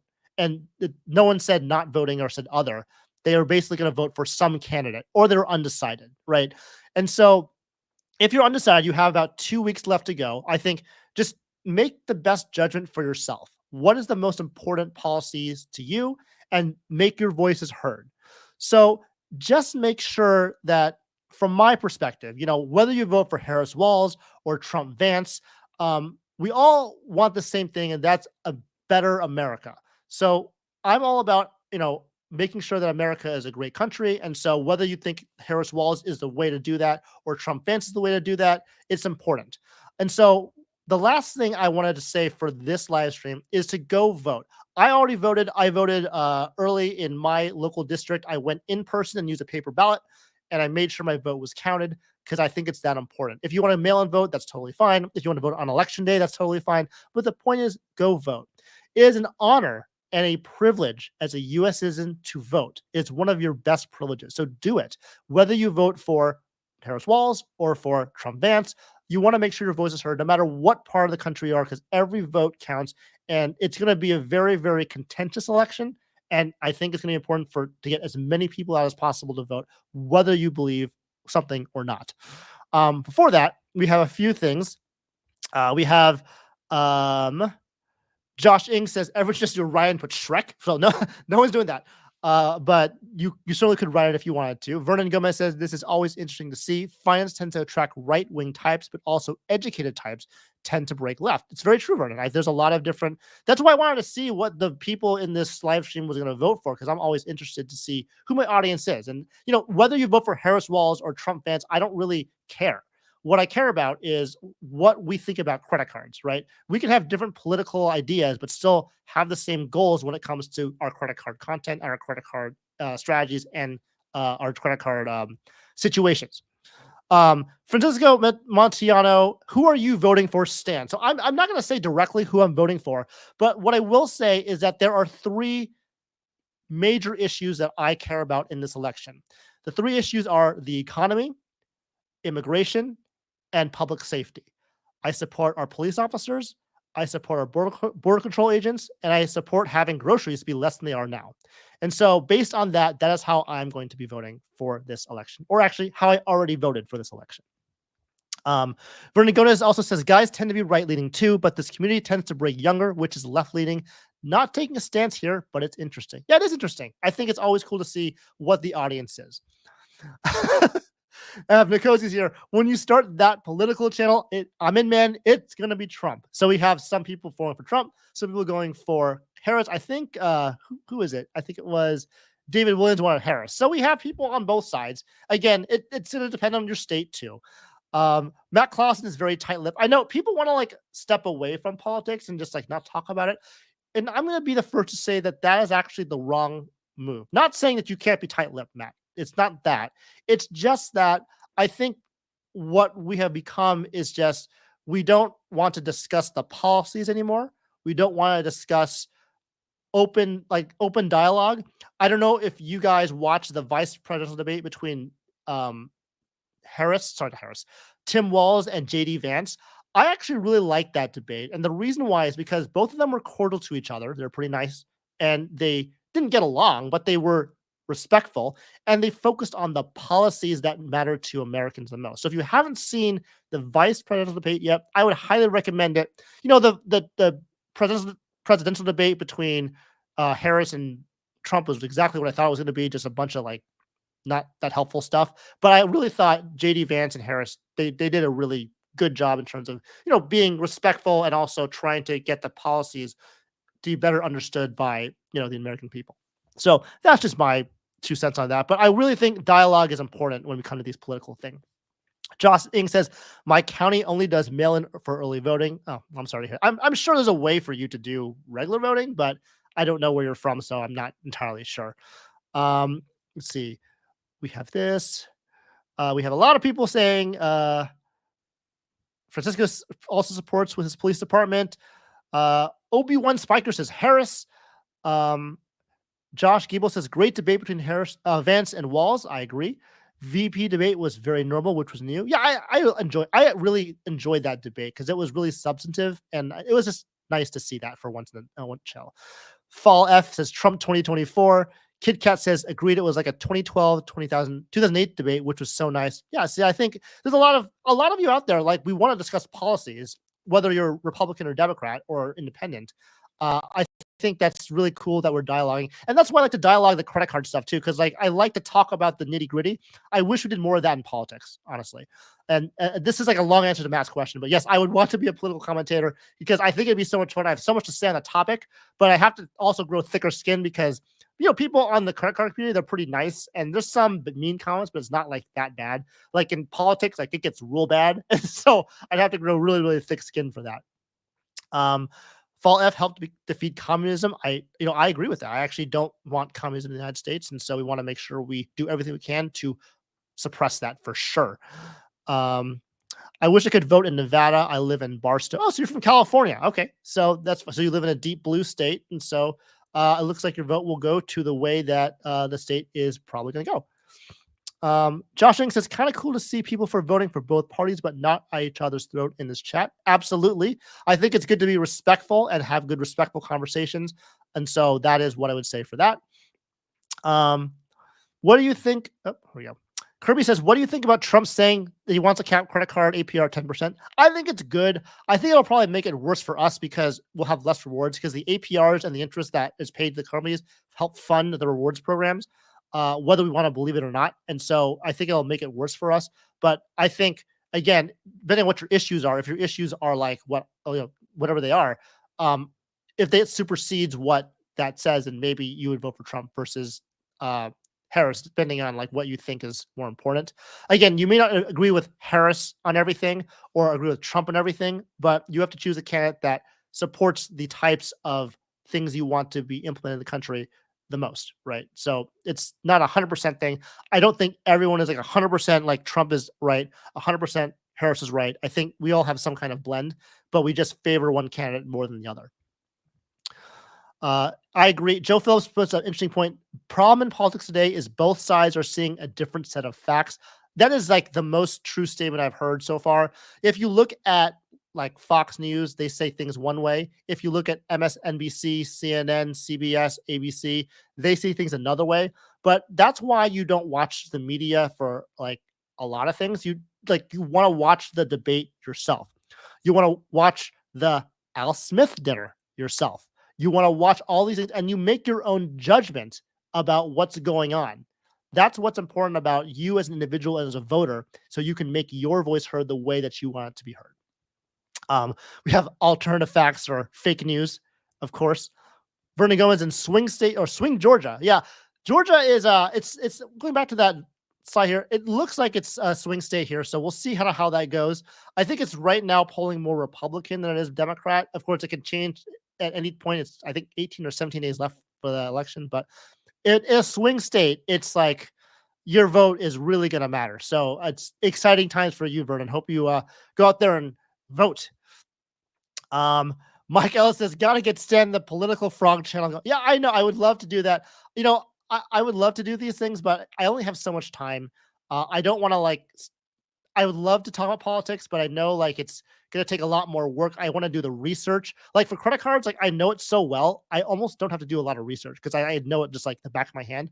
Politics, like because so much happens so fast, especially this election cycle, you really have to sit down and look at things and sift through things and make sure you know that you're saying the right thing and you're not like saying fake news, right? I would hate to make a channel that does fake news. I want to make sure that it's truthful, just like I have run my credit card channel. And that will just take a lot of time. It's more a full-time job. But that is kind of what I think is right now my most biggest hobby outside of credit cards is watching this election, seeing how it shapes up. And so that's exciting. By the way, I've voted in every election since I turned 18. And so I think if those of you who haven't done that, definitely vote as much as you can. Again, I think it's an honor and a privilege to cast your vote and make your voices heard. Joey Stuck says, hey Stan, I know who you vote. I'm with you. I like your statements. Yes, I'm not going to say directly who I voted for, but again, you have to again choose the policies and the things that are most important to you and vote based off of that. And so with that, it is approximately 12:07, and so it's a little bit over 2 hours. We're going to end it here. I really appreciate you all being here for this live stream. I know it got a little bit off the rails for the last 20 minutes, but it's not related at all. But it was so interesting to see how you all voted and how you all like look at politics. And I think we all could have good conversations, like very quality conversations without like attacking each other. I think that's really important. So let's keep that dialogue going. I'm always happy to talk offline about politics. I have no problem doing that. But on the public-facing credit card channel, we'll talk about credit cards only. It's just this is something that I want to discuss just because the election's coming up. Again, go ahead and hit the like button on the way out. That would make me so happy and really help out this video. Again, I appreciate everyone for being here. I love all the questions you asked in the live stream. I love the question in the comments, as well as in the community post. We'll do these every month. We will have another live stream coming up in the next month with Uncle Luke from Luke Points and Miles. We'll do a little roundtable discussion, and I am looking forward to seeing you guys there. And with that, I will take off. We'll say, Josh, thanks so much. Fantastic stream. Chad, good to see you, buddy. Great stream. And I hope you all have a great rest of your Saturday. And until then, take care, guys.